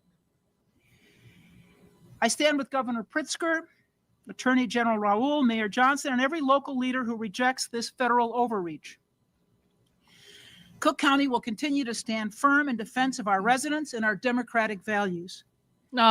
Cook County will be filing an amicus brief in full support of the state of Illinois' lawsuit to block the Trump administration from deploying federalized National Guard troops in our communities. The federal government has been extremely clear that they're taking this action. Hang on, I got a couple Rumble rants that I missed. I want to make sure Rumble feels the love as well. Sorry, I wasn't paying attention, guys. Thor's Rune says it's no secret Pritzker family is Jewish, by the way, uses their Hyatt hotel wealth to fund many progressive programs, especially trans, since his cousin is one. Yeah, I talked about that at the beginning. So the Pritzkers, for people who don't know, the Pritzkers own the Hyatt hotel chain. They have more money than God. The Pritzker family funds all sorts of weird trans shit because there is a trans in the Pritzker family. So I don't think the Pritzker family is necessarily like super far left, but they fund a lot of far left stuff because they have more money than God. And then Spartan says, as of August 2025, Forbes estimated Illinois Governor J.B. Pritzker's net worth to be $3.9 billion, billion with a B. He is a pro-Israel Jew. Yup, I agree with that. Yup, that tells you a lot. Got a super chat here. Thank you, Mudfoot Mama. Appreciate it. Not to assist Illinois and local officials, but to use Chicago as a training ground for the military to fight what they dub the war from within. This is direct punishment of state and local governments' exercise of their sovereign right to enact constitutional laws and ordinances. Hang on, we just got another Rumble rant from Ineffectual Insurrection. It's called federalization when these Dems vacate their position and don't protect their cities, citizens, federal supremacy clause. Much love, Dr. K. Hey, I appreciate that, Ineffectual Insurrection. Yep, I think that's a good point. We believe in accountability. We believe in community solutions. And we believe that local problems are best solved by local people. We are a proud, diverse, and resilient county. We fought for decades to build a government rooted in equity and inclusion. And we will not allow our efforts to be undermined by a federal government that chooses confrontation over collaboration. And now I'd like to bring to the podium Congressperson Jesus Garcia. Oh, apologies. I didn't see that super chat, Steve. Apologies. How are these speeches different than the talks given at Antifa meetings? Okay, like, Steve, these talks are completely different. Okay, so for people who've been watching my content for a while, this is only for people who have been watching my content for at least a month, okay? If you have not been watching my content for at least a month, don't vote in this poll. But if you've been around the channel for a minute and you've been watching my content on the far left, one in the chat if this press conference resembles anything like we see with far left revolutionary communists and socialists. 2 in the chat if this is completely different than what we see from far left communists and socialists. So again, 1 in the chat if this is just like Antifa and far left communists. 2 in the chat if this is completely different. Lots of 2s in the chat. This is completely different from what you see with revolutionary communists. And that's why it's so important to know what groups you're watching, because they all have different speech patterns. They all have different language. They all have different cadence. There is no universe in which Antifa is showing up and giving a speech in front of the American flag. Antifa wants to overthrow the federal government. There is no universe in which Antifa is showing up in a suit and tie and delivering prepared remarks that have been written by a press secretary. This is a progressive speech. This has nothing to do with the far left at all. In any way. The farthest left person on this stage right now is Brandon Johnson. He is a Democratic Socialist mayor of Chicago, and the far left, the real revolutionaries, they don't even like Brandon Johnson. They shit talk him all the time. Okay? So it is completely and totally different. I appreciate you asking the question. It's important when we know what all the different leftist groups are saying and doing, but like once you guys start watching the real far left, you will be able to see plain as day that the Democratic Party has nothing to do with real revolutionary communists and Antifa.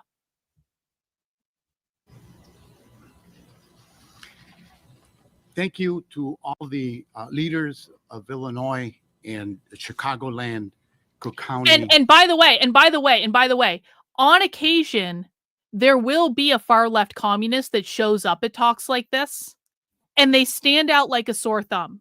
So oftentimes it's not both, guys. It's not both. Stop making shit up. Oftentimes this is not both. No, it's not. No, it's not. Shut the fuck up. You don't know what the fuck you're talking about. I need you to stop spamming my chat and actually listen to what I'm saying.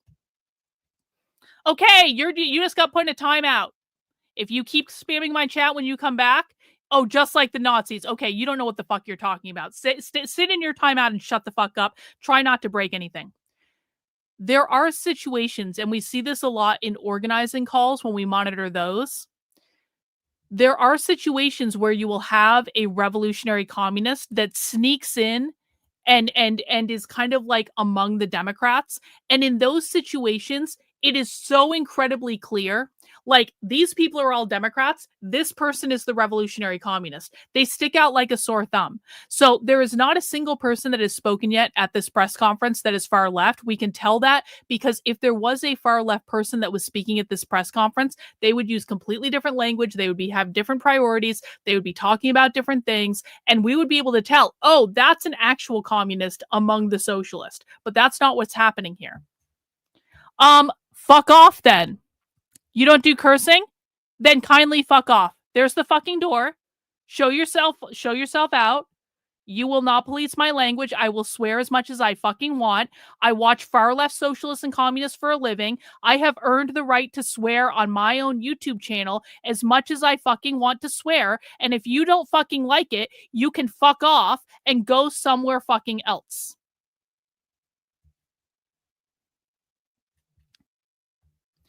As a proud unreconstructed Southerner, I'm cackling hearing Yankees from Illinois bemoan federal interference in state and local government. Indeed, Lauren.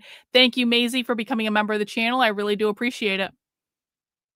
That are assembled here, demonstrating once again that Chicago and Illinois are places with strong shoulders, and that we will shoulder any injustice and we will tackle any injustice that comes our way as we live this very dangerous moment in our history. The President of the United States has turned the power of government against its own people. In my community, ground zero for these attacks, ICE has created a constant state of siege. People worry about their presence and their tactics every single hour of the day and night. We've seen masked ICE agents shoot into cars, engage in chemical warfare with bystanders, and even assault parents in front of their children. My grandson, who I am raising with my wife, and my wife are terrified. Okay. My grandson talks about it every little while.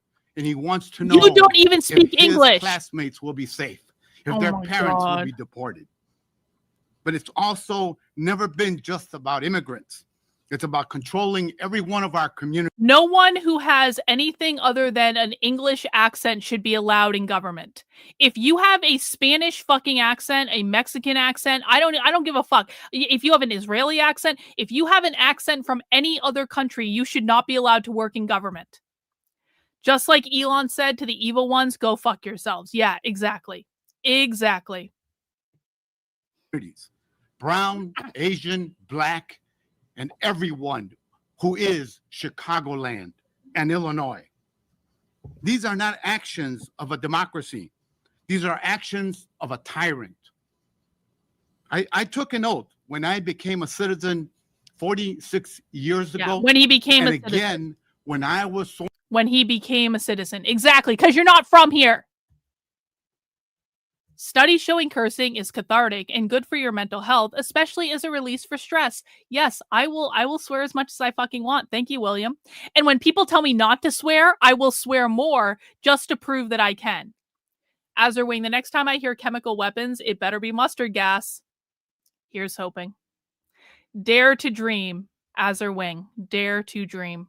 Sworn in as a member of the United States Congress, And my loyalty is sworn to the Yeah. U.S. Press Constitution. 1 for English. And only that. 2 for And my Amigra. oath 3 for compels me deport. to be here Exactly. today with our leaders. Because when a president tries to federalize the National Guard, when he ignores court orders, when his agents break the law and brutalize our community, he is not protecting the country. He's waging war against the country. This lawsuit is not just about legal arguments. It's about accountability. It's about whether or not we'll allow tyranny to take root on our soil. Our Donald soil, Trump not your is fucking pushing the soil. boundaries and daring to believe that the courts, the law. The gall of these fucking immigrants. We cannot allow tyranny to take place on our soil. You're not even from here. You don't go to this school, bro. The Constitution no longer matter. We cannot stand for that. Don't lose the faith. We must fight as if the courts still matter, because they do. We must stand as if the law has meaning, because it does. And we must resist together, because only together can we defeat the assault on our communities. Chicago will not be intimidated. Illinois will not be silenced. History will remember where we stood in this moment, whether we stood tall or we shrank in fear. Today, we stand tall. Brevemente. Spanish. Estamos viviendo en uno de los capítulos más peligrosos en la historia de nuestro país. El presidente de los Estados Unidos ha convertido el poder del gobierno en una arma en contra del pueblo. En mi comunidad, el epicentro de estos ataques, los encapuchados han creado un estado de sitio, disparando a carros, lanzando gases contra vecinos y asaltando a padres en frente de sus niños. Esto no se trata de controlar a nuestras comunidades. No son acciones de una democracia. Cuando yo tomé el juramento de Fuck this guy. I'm not listening to a speech in fucking Spanish. I'm not listening to a whole fucking speech in Spanish. Fuck that asshole. Thank you. Happy to take questions from members of the media. Tina.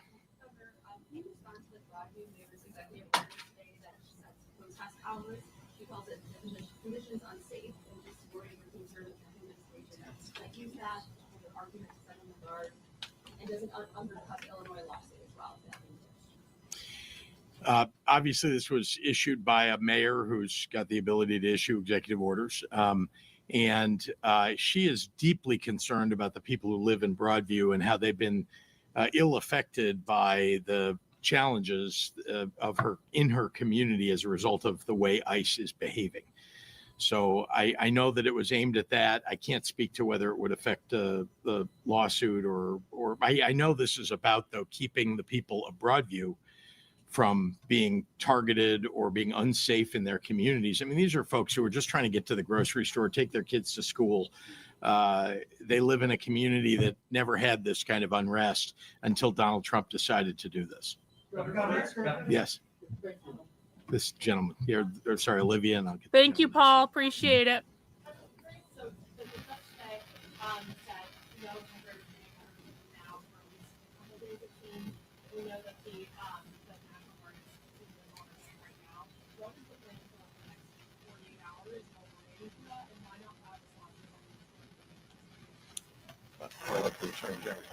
Oh, the sound's all messed up.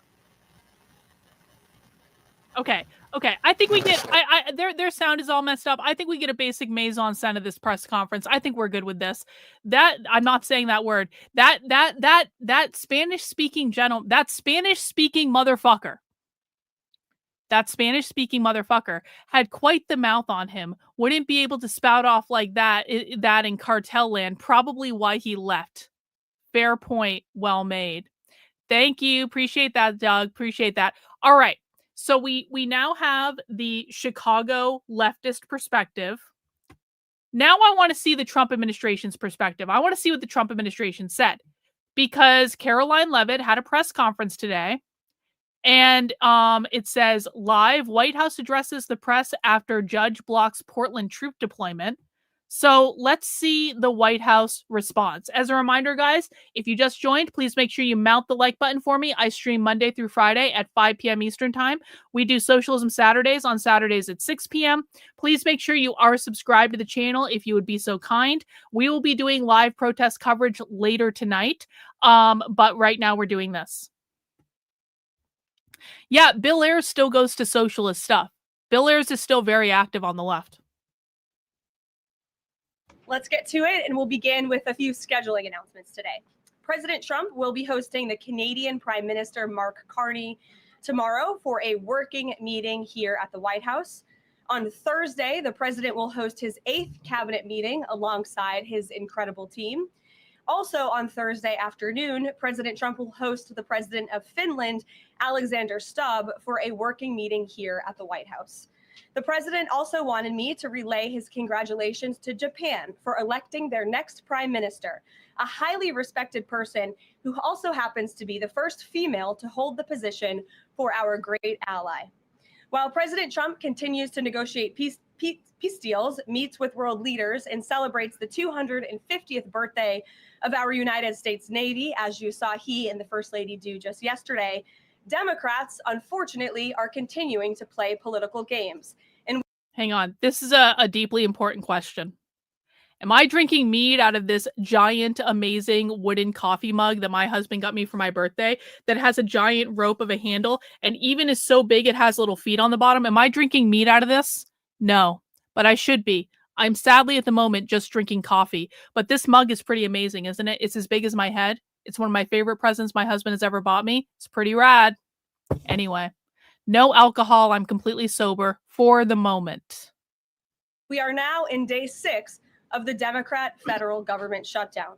Millions of American federal workers are under enormous financial stress as a result, wondering how they will pay their bills and take care of their families. If the Democrats do not vote to open the government tonight, federal workers will not receive their next full paycheck. That's just too bad. Additionally, the special supplemental nutrition program for women, infants, and children will run out of federal money very soon. This program provides vouchers to buy infant formula, fresh fruits and vegetables, and other healthy foods for low-income families. It can be easily fully funded if Democrats simply vote tonight to reopen the government. Also, our incredible military service members who risk their lives to preserve and defend our country are now working without pay and will miss their next paychecks if this Democrat shutdown does not end tonight. The Republican-backed clean and Hang on, we got a super chat from Azurwing. Trump should go to the ICE facilities for a week so that they will fix all the issues with it not being an insurrection. Yep. I think that's a good plan. Definitely. Republicans are low-grade socialists. So true, Steve. So sadly true. Nonpartisan funding bill fully funds this important food aid program, gets our troops paid, and reopens the government. So all of this begs the question, what is the Democrat ongoing shutdown truly about? The sad truth, we believe, is that the Democrats intentionally shut down the government and are inflicting this pain on American citizens to try and demand free health care for illegal aliens. Of course, this is an indefensible and truly radical policy to be in favor of, let alone to use as the primary reason to shut down the United States government. So the Democrats and their allies are desperately lying about their true motivations. We have to set the record straight with the facts so the American people understand what's really at play here. House Republicans passed a clean and nonpartisan funding bill to keep the government open and ensure our troops and other hardworking Americans are paid. Every single House Democrat except one voted against this clean and nonpartisan funding bill. Senate Republicans have subsequently tried to pass this same clean funding bill 4 separate times, and they will do so again tonight, to fully pass it to be sent to the president's desk for signature. And the president is ready to sign this bill to reopen the government as soon as it is sent to his desk. Yet every single Senate Democrat except 3 have voted against this clean and nonpartisan funding bill. The Democrats' current position is that the only way the American government can reopen is if illegal aliens can get free health care. Don't take my word for it. Just look at what's inside of the Democrats' proposal to reopen the government. Their funding proposal would result in nearly $200 billion spent on healthcare for illegal aliens and other non-citizens over the next decade. To put this in perspective, $200 billion is enough money to fund the entire children's health Andy's up and insurance running. program, which provides health insurance. Okay, guys, apparently Portland Andy is streaming, so I'm going to get his feed and I'm going to put it above us so we can monitor what's going on in Portland in real time. We're still going to continue with our coverage of the Trump administration's response to Chicago and Portland, though. To low-income Andy up on children and women. Under the Democrats' proposal, the millions of illegal aliens. Hang on, we got Lisa K gifting 5 channel memberships. Who got a channel membership? Let's see. Cowboy got one, Jim Jones got one, Egyptian got one, Coltred got one, Talk with Sally got one. Awesome. Congrats to everyone who got a channel membership. Thank you to Lisa for sending those out. I appreciate it. Aliens who improperly were granted asylum and paroled under the Biden administration would once again be allowed to receive Medicaid benefits. It does not end there. The Democrat proposal would also require Medicaid to pay more for emergency care provided to illegal aliens than it does for American patients who are disabled, elderly, or children. When someone shows you who they are, believe them. The Democrat Party has unfortunately closed our government, costing Americans their jobs, threatening our military readiness, harming our economy, and causing chaos, all to help the illegals who broke into our country. Instead of holding illegal aliens accountable and removing them from our country, which is what this administration is trying to do every day, the Democrats want to give them the free benefits paid for by the American taxpayer. Democrats in 2025 are for illegal aliens first and Americans last. This is the reality we are unfortunately facing right now in Washington, D.C. President Trump and Republicans will not give in to these radical demands. There you go. The president and Republicans have a sacred responsibility to serve and protect the interests of their constituents, the American people. That's why we are backing a clean and nonpartisan funding bill with no strings attached to reopen the government. Democrats should do what they did 13 separate times under Joe Biden and vote for this exact same type of funding bill. Now the Senate will vote tonight for the 5th time to reopen the government on the 6th day of this shutdown. All we need are an additional 5 Democrat senators to end this madness and vote for the clean funding bill to reopen the government. If you are an American watching at home right now, call your Democrat senators and tell them to do the right thing and end this shutdown. With that, I will take your questions. Here in our new media seat today, we have Elizabeth Mitchell from the Daily Signal. Elizabeth, thanks for being here. New media. Kick us off. Daily Signal's not new media. First, President Trump told reporters yesterday that firings of federal employees are taking place right now. In which departments have people already been fired from their federal jobs due to the shutdown? The president was referring to the hundreds of thousands of federal workers who have been furloughed as a result of this federal government shutdown, both here at the White House and across the entire federal government, at agencies across the board. There are federal workers who are staying home. Many of them work in the White House. You know them. Some of them sit just behind me at those desks. They are unable to show up to work right now because the Democrats chose to shut the government down. And so we're already, unfortunately, seeing the consequence of this. And then, of course, the Office of Management and Budget is continuing to work with agencies on who, unfortunately, is going to have to be laid off if this shutdown continues. And Secretary Robert F. Kennedy Jr. said the FDA was required by federal law to approve the new abortion pill last week. Is the administration considering steps to undo this in light of requests from pro-life conference members and organizations? I think Secretary Kennedy and the Department of Health and Human Services, as I addressed in the briefing last week, we're following the law and we will continue to do so. As I said last week. Bro! Okay, this is kind of off topic. So the question that was just asked was about the abortion pill.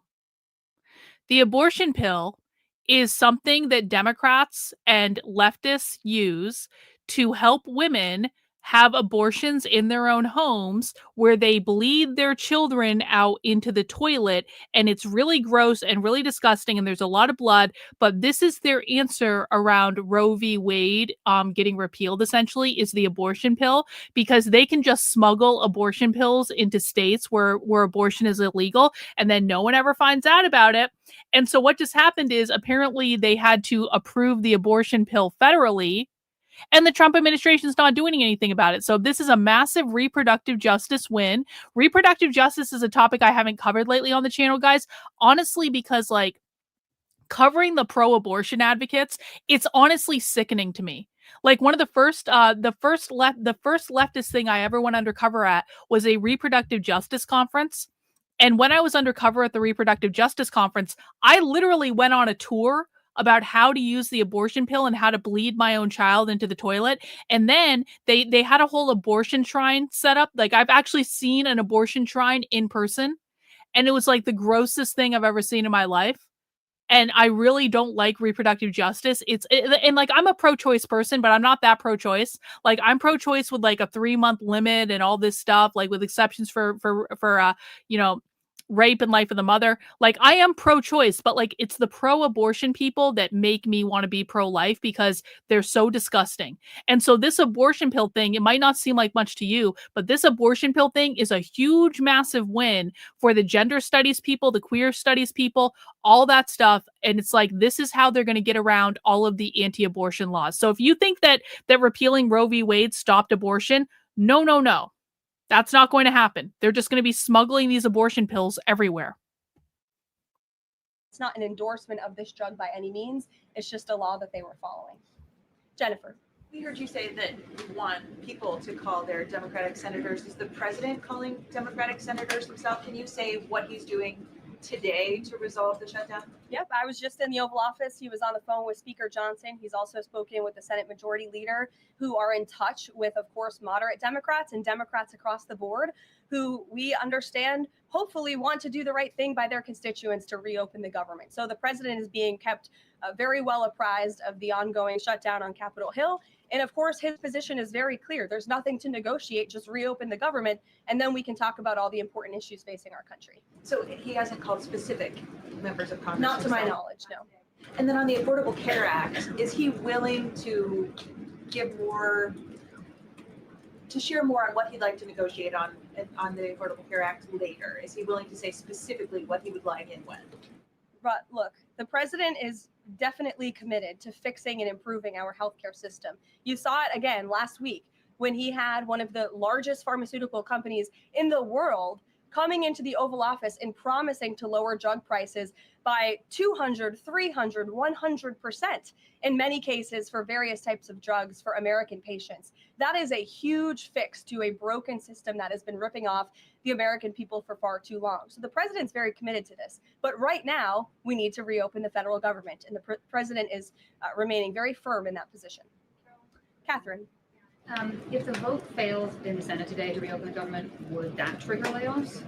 Look, again, we hope that the vote will not fail because this administration wants to reopen the government. We don't want to see people laid off. But unfortunately, if this shutdown continues, layoffs are going to be an unfortunate consequence of that. Timing for when that would happen? Well, look, we'll see how the vote goes tonight. Is the White House floating a proposal to cap Obamacare subsidies by denying them to new enrollees? Oh, come on. A proposal like that. Emily. Thanks, Caroline. The president said yesterday he was considering a phase 2 approach to Venezuela. Is the president considering U.S. boots on the ground or any kind of support of overthrowing Maduro? I won't get into any specific proposals that are being considered by the president and his national security team, but I think we've been pretty transparent and clear in the administration's view of the illegitimate Maduro regime, and the president has taken very unprecedented, tough action to end the illegal trafficking of illicit drugs into our country from Maduro's illegitimate regime. Caroline. Danny, go ahead. Thanks, Caroline. The French government has collapsed again for the fourth time in a year. And I was just wondering if there's any concern in the White House about the kind of ongoing political crisis there. Any thought about whether the President Trump's good friend, President Macron, should either call elections or even resign over that? Well, I can tell you the White House and the National Security Council are very much aware of this situation, but I think it would be imprudent of me to weigh in on French internal politics from the podium, so I will reserve comment on that. Behind you, yes. What is President Trump's expectations for talks today and I guess this week in Egypt? And is there a new timeline that the president is giving all sides to reach an agreement? Yes, there are technical talks happening right now in Egypt amongst Special Envoy Witkoff and Mr. Kushner, as well Mr. as Kushner. the respective parties from all sides. What we saw take place on Friday, and I have not commented on that from the podium yet, is truly remarkable. You've seen all sides of this conflict agree that this war needs to end and agree to the 20-point framework that President Trump proposed. It's an incredible achievement, and the administration is working very hard to move the ball forward as quickly as we can. The president wants to see a ceasefire. He wants to see the hostages released, and the technical teams are discussing that as we speak to ensure that the environment is perfect to release those hostages. They're going over the lists of both the Israeli hostages and also the political prisoners who will be released, and those talks are underway, and the president is very much on the ball and is being apprised of this situation. A Sunday evening deadline. Obviously, the negotiations have extended that, I imagine. What is that new deadline? Does the president have a time frame in mind to see this phase implemented? Well, the Sunday evening deadline was to hear back from Hamas on the proposal one way or another. And of course, on Friday, Hamas put out a very clear statement in the president's view that they accept the president's framework. And that's why those technical talks are now underway. But again, we want to move very quickly on this. And the president wants to see the hostages released as soon as possible. Steve. Expect those technical talks to last, Caroline? I don't want to draw a red line up here, Steve.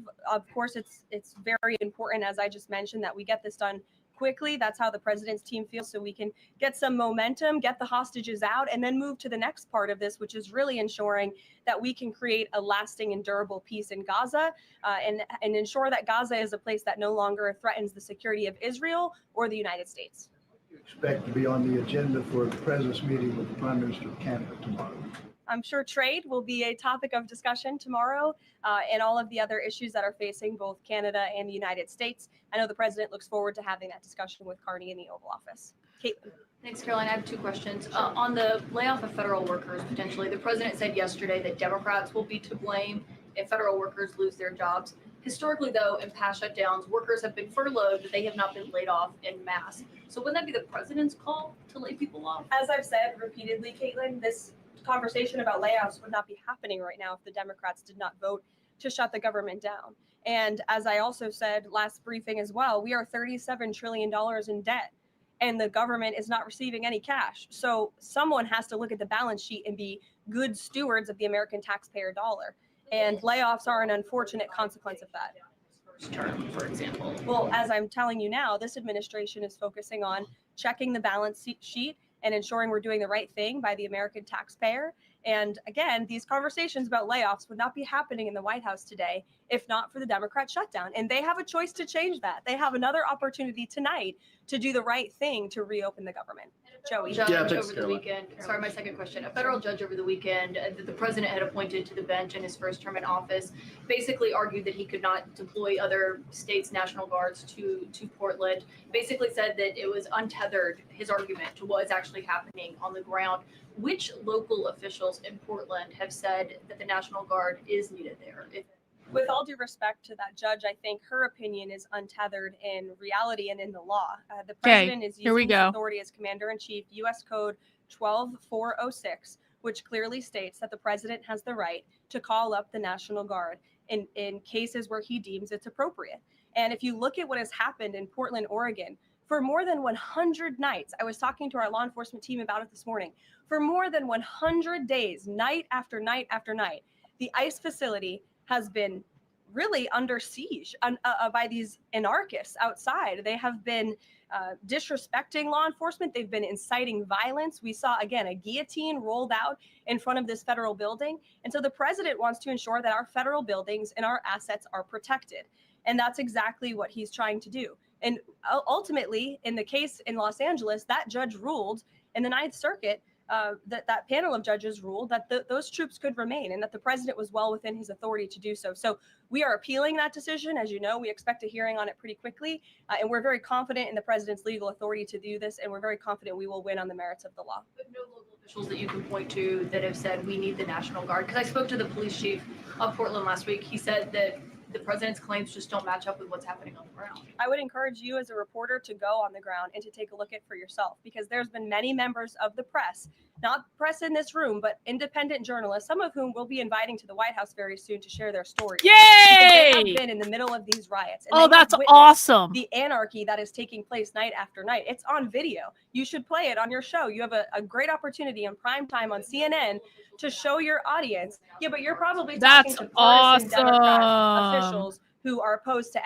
everything this president does. You should also ask the people who live in Portland. We've actually heard from many members of the community who have said that this is complete civil disobedience. It's a mess. It's been loud. It's been troubling for neighbors in the community who are just trying to live peacefully.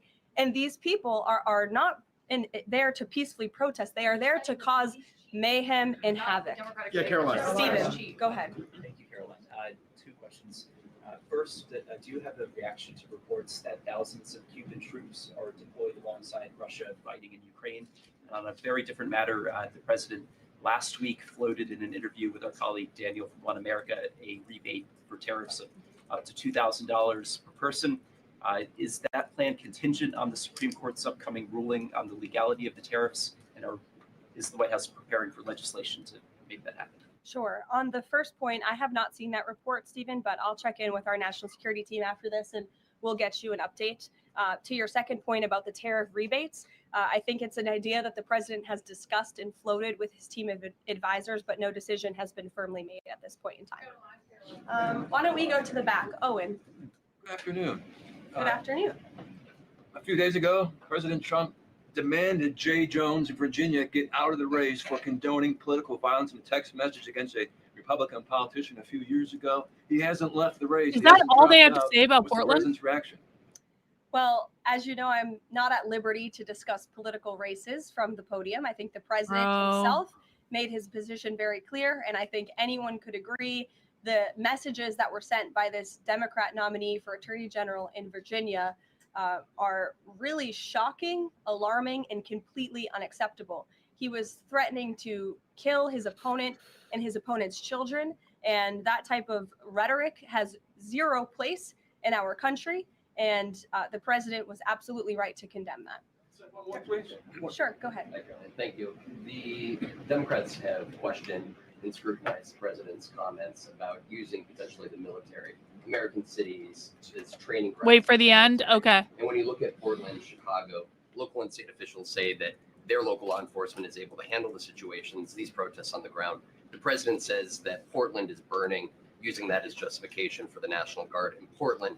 But when you look here in Washington, D.C., the president just last week said it is now a completely safe city. And there are still National Guard members on the streets that are not involved in ICE activities. Can you provide the justification for the White House here in Washington, D.C., why the National Guard members continue to be out on the streets? Because Washington, D.C. has invited the National Guard here. Why? Because the mayor is doing the right thing, unlike mayors in other cities like Portland, as Caitlin and others have pointed out, who refuse to see that there are positive results from when local law enforcement works with federal law enforcement to do the right thing on behalf of their citizens. And Washington, D.C. is no doubt a safer city right now today than it was a few months ago when President Trump started this initiative to make D.C. safe again. And the National Guard is still here because the president and the mayor agree that it's a good thing for the city, just like you're seeing in Memphis. For instance, we'll have National Guard deployed to Memphis. We have federal agents who are on the ground working with state and local law enforcement. The state police in Tennessee are part of this effort. The local metropolitan police in Memphis are part of this effort.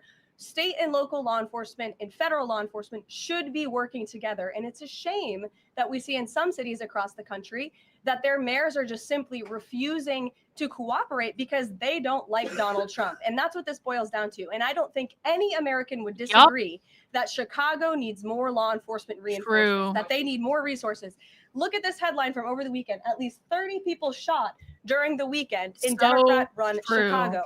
5 of them were killed in one weekend. This is completely unacceptable, and the president wants to make American cities safer, and he's willing to work with anyone to do it. If the courts allow you to ultimately send in the National Guard into Chicago and Portland, do Democrats not have reason to be concerned that there are long-term plans by this administration to keep U.S. military or the National Guard in American cities, like what we are seeing here in Washington. Why should they be concerned about the federal government offering help to make their cities a safer place?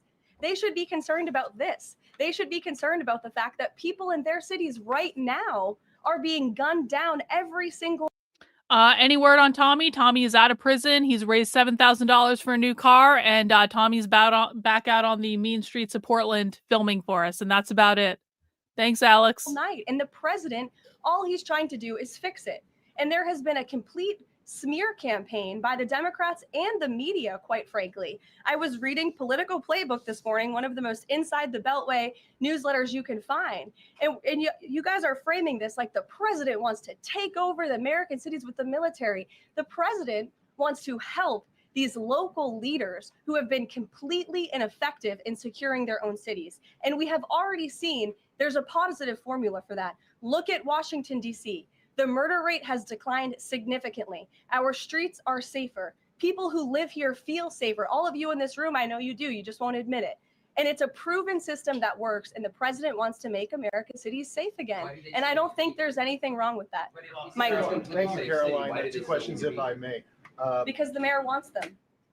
Michael. These talks in Egypt. If Hamas does agree to relinquish power and give it up, cede power to this transitional technocratic government, if that does happen, would the Trump administration then recognize a Palestinian state? Look, I don't want to get ahead of the technical talks right now, Michael. They're extremely sensitive. We don't skip ahead. They're taking we don't place do that again here as we speak. And there's a lot of, there's many things to discuss, of course. This is, hopefully, we expect and we hope going to be one of the greatest peace deals this world has ever seen. And the Trump administration is working diligently and working very hard to get there. And as I said, Friday, all terms agreed. We have the Arab countries who are working with us. Of course, Israel has been incredible in cooperating with the president's plan and agreeing to it. And we're very hopeful, and we expect that to continue. You tweeted about this over the weekend. Thank you. I was going to you in the blue shirt and tie. Thank you, Yes, Caroline. you're welcome. From the Daily Mail.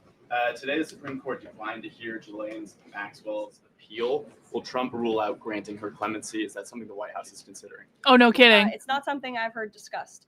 And we don't comment on clemency requests that may or may not have been made, but I'm certainly not tracking that one at this point in time. Caroline. Jordan, go ahead. Thank you, Caroline.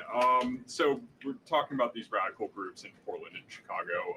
I know the president has spoken about potentially going after George Soros with RICO charges and for funding all of this violence.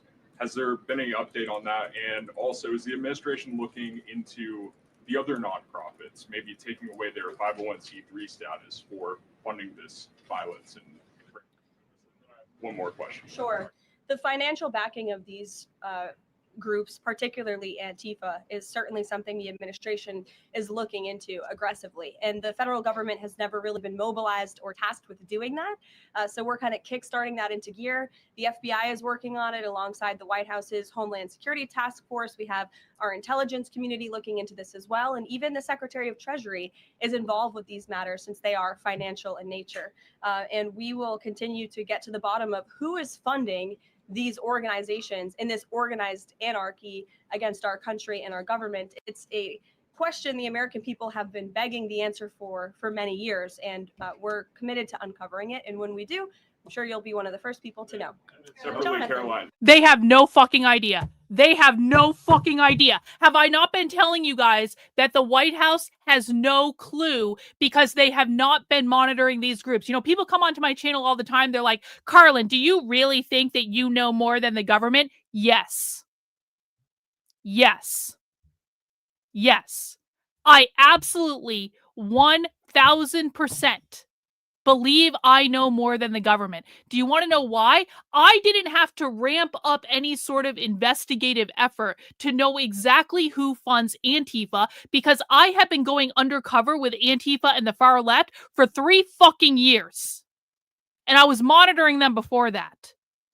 I didn't have to ramp up a fucking advisory committee to know the answer. Because I have been in their spaces, I've been in their private conversations, I've been watching their meetings for years. All of this stuff is on the internet. They are absolutely clueless. You know, people say to me all the time, they're like, Karlyn, don't you think the feds have infiltrated Antifa? And I say, no, I don't. Because if they had infiltrated Antifa, they would know more information than they do. And the thing of it is, if the feds were really embedded with Antifa, like people keep telling me they are, then there would be no need to ramp up investigations, because the government has never been tasked with investigating the finances of Antifa before. I told you guys, they have no clue what's going on. They have no clue. And I'm sorry, Trump declared Antifa a terrorist organization over a week ago, and they still have no clue. Can we just listen to that answer from Caroline Leavitt again? Holy shit. Holy shit. These people are like, they no idea what they're talking about when it comes to the far left. I want to see Karlyn was right in the chat, because I'm sorry, I tried to tell people and people were like, Karlyn, you think you know more than the government? You're stupid if you think you know more than the government. And now, oh wow, look, it turns out that I do actually know more than the government. Potentially going after George Soros with RICO charges and for funding all of this violence. Has there been any update on that? And also, is the administration looking into the other nonprofits, maybe taking away their 501c3 status for funding this violence? And one more question. Sure. The financial backing of these groups, particularly Antifa, is certainly something the administration is looking into aggressively. And the federal government has never really been mobilized or tasked with doing that. So we're kind of kickstarting that into Unbelievable. here. The FBI is working on it alongside the White House's Homeland Security Task Force. We have our intelligence community looking into this as well. And even the Secretary of Treasury is involved with these matters, since they are financial in nature. And we will continue to get to the bottom of who is funding these organizations in this organized anarchy against our country and our government. It's a question the American people have been begging the answer for many years, and we're committed to uncovering it. And when we do, I'm sure you'll be one of the first people to know. Guys, when we figure out who's funding Antifa, you guys will be the first to know. Caroline, Antifa is funded by mutual aid. They are funded by small cash donations that are always made in cash because they're paranoid about being surveilled. They also get things donated to them like bricks or gas masks or diapers or Plan B or like whatever else they need. That is how Antifa is funded. That is the answer. They are not funded by George Soros. They are not funded by NGOs. They're not funded by USAID. They're not funded by the CCP. Antifa is funded by mutual fucking aid. And all you need to do, all the geniuses at the FBI need to do, is to go onto Crime Think's website, and you will find this same information there. Or you can go onto any sort of anarchist news site and look up the topic mutual fucking aid. And you will find out exactly and explicitly how Antifa is funded, you fucking do nothing retards.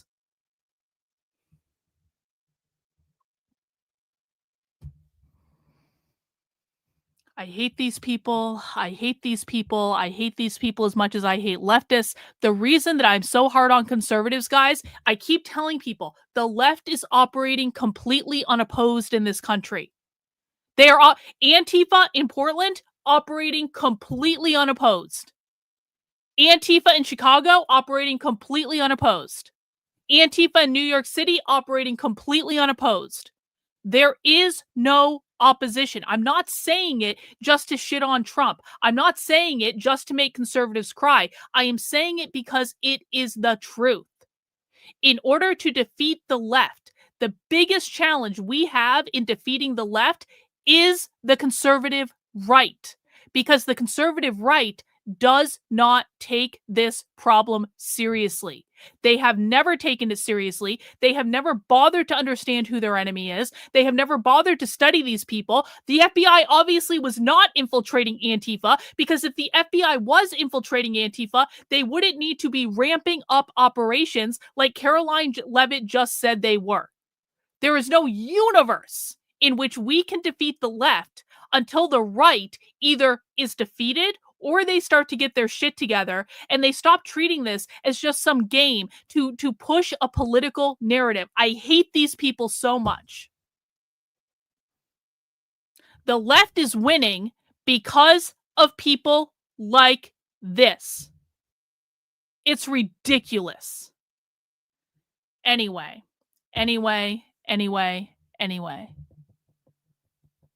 Guys, I think that's enough for me for today. I think that's enough. I don't even want to watch the Trump press conference. I think that's enough. I'm going to be good and pissed off about this for a while. So it is light in Portland. We can see there's not a lot going on outside of the Portland facility right now. We've got it up there. I do plan on doing coverage of the protests later tonight. But here's the thing. So it's Monday night, and Monday night means movie night in my supporter Discord.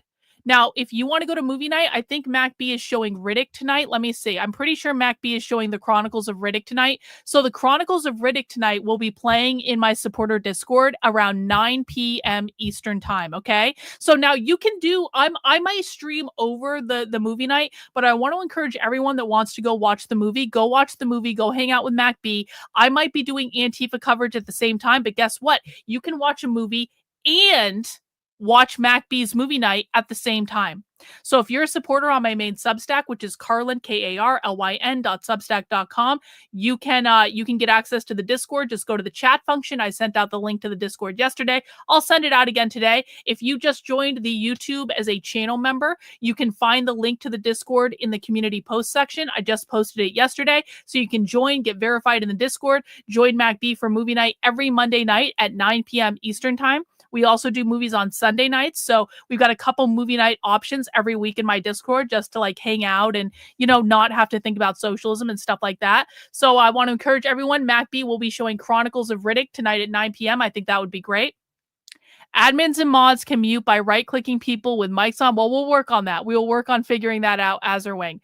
Again, guys, if you want to support the work I'm doing and keep me in business, make sure you sign up on the Substack. That is Karlyn, Karlyn.substack.com. Thank you to all of the new members who have joined recently. I really do appreciate it. And for right now, at least, I'm going to take my leave and I'm going to go get some dinner because I haven't eaten yet today. And so it probably would be nice to, get something to eat before I start streaming protest coverage. So I will be streaming protest coverage a little later on, guys. Oh, by the way, let me give you this link too. Guys, if you want notifications when I go live, then make sure you follow my Telegram. It's t.me/decodetheleft.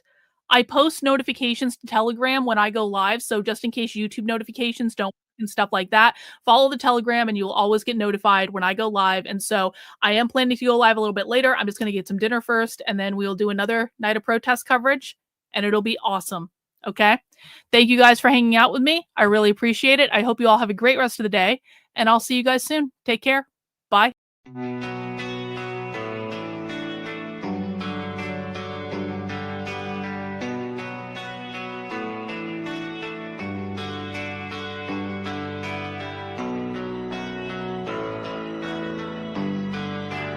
How are you feeling? How long have you been here? 3 months, May 17th. And what brought you? That's difficult to answer.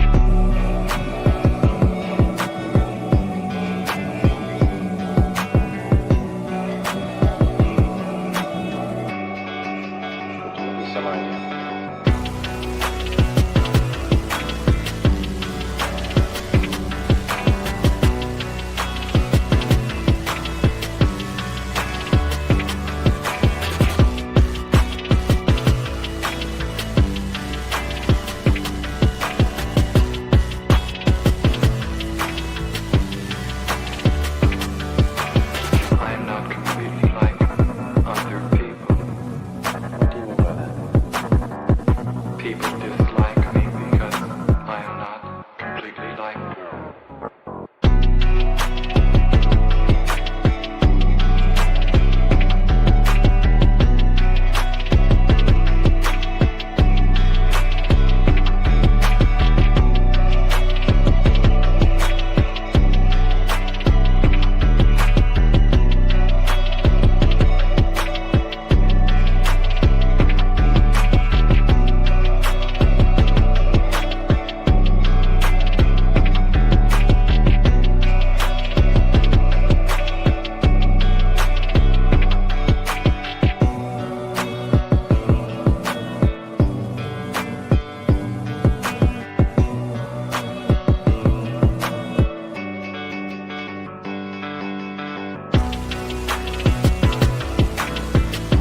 is it you're trying to do with your life?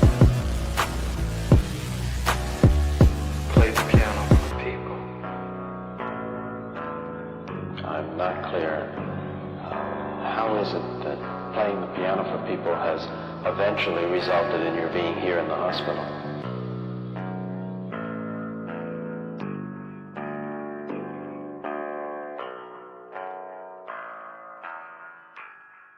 That's difficult to answer.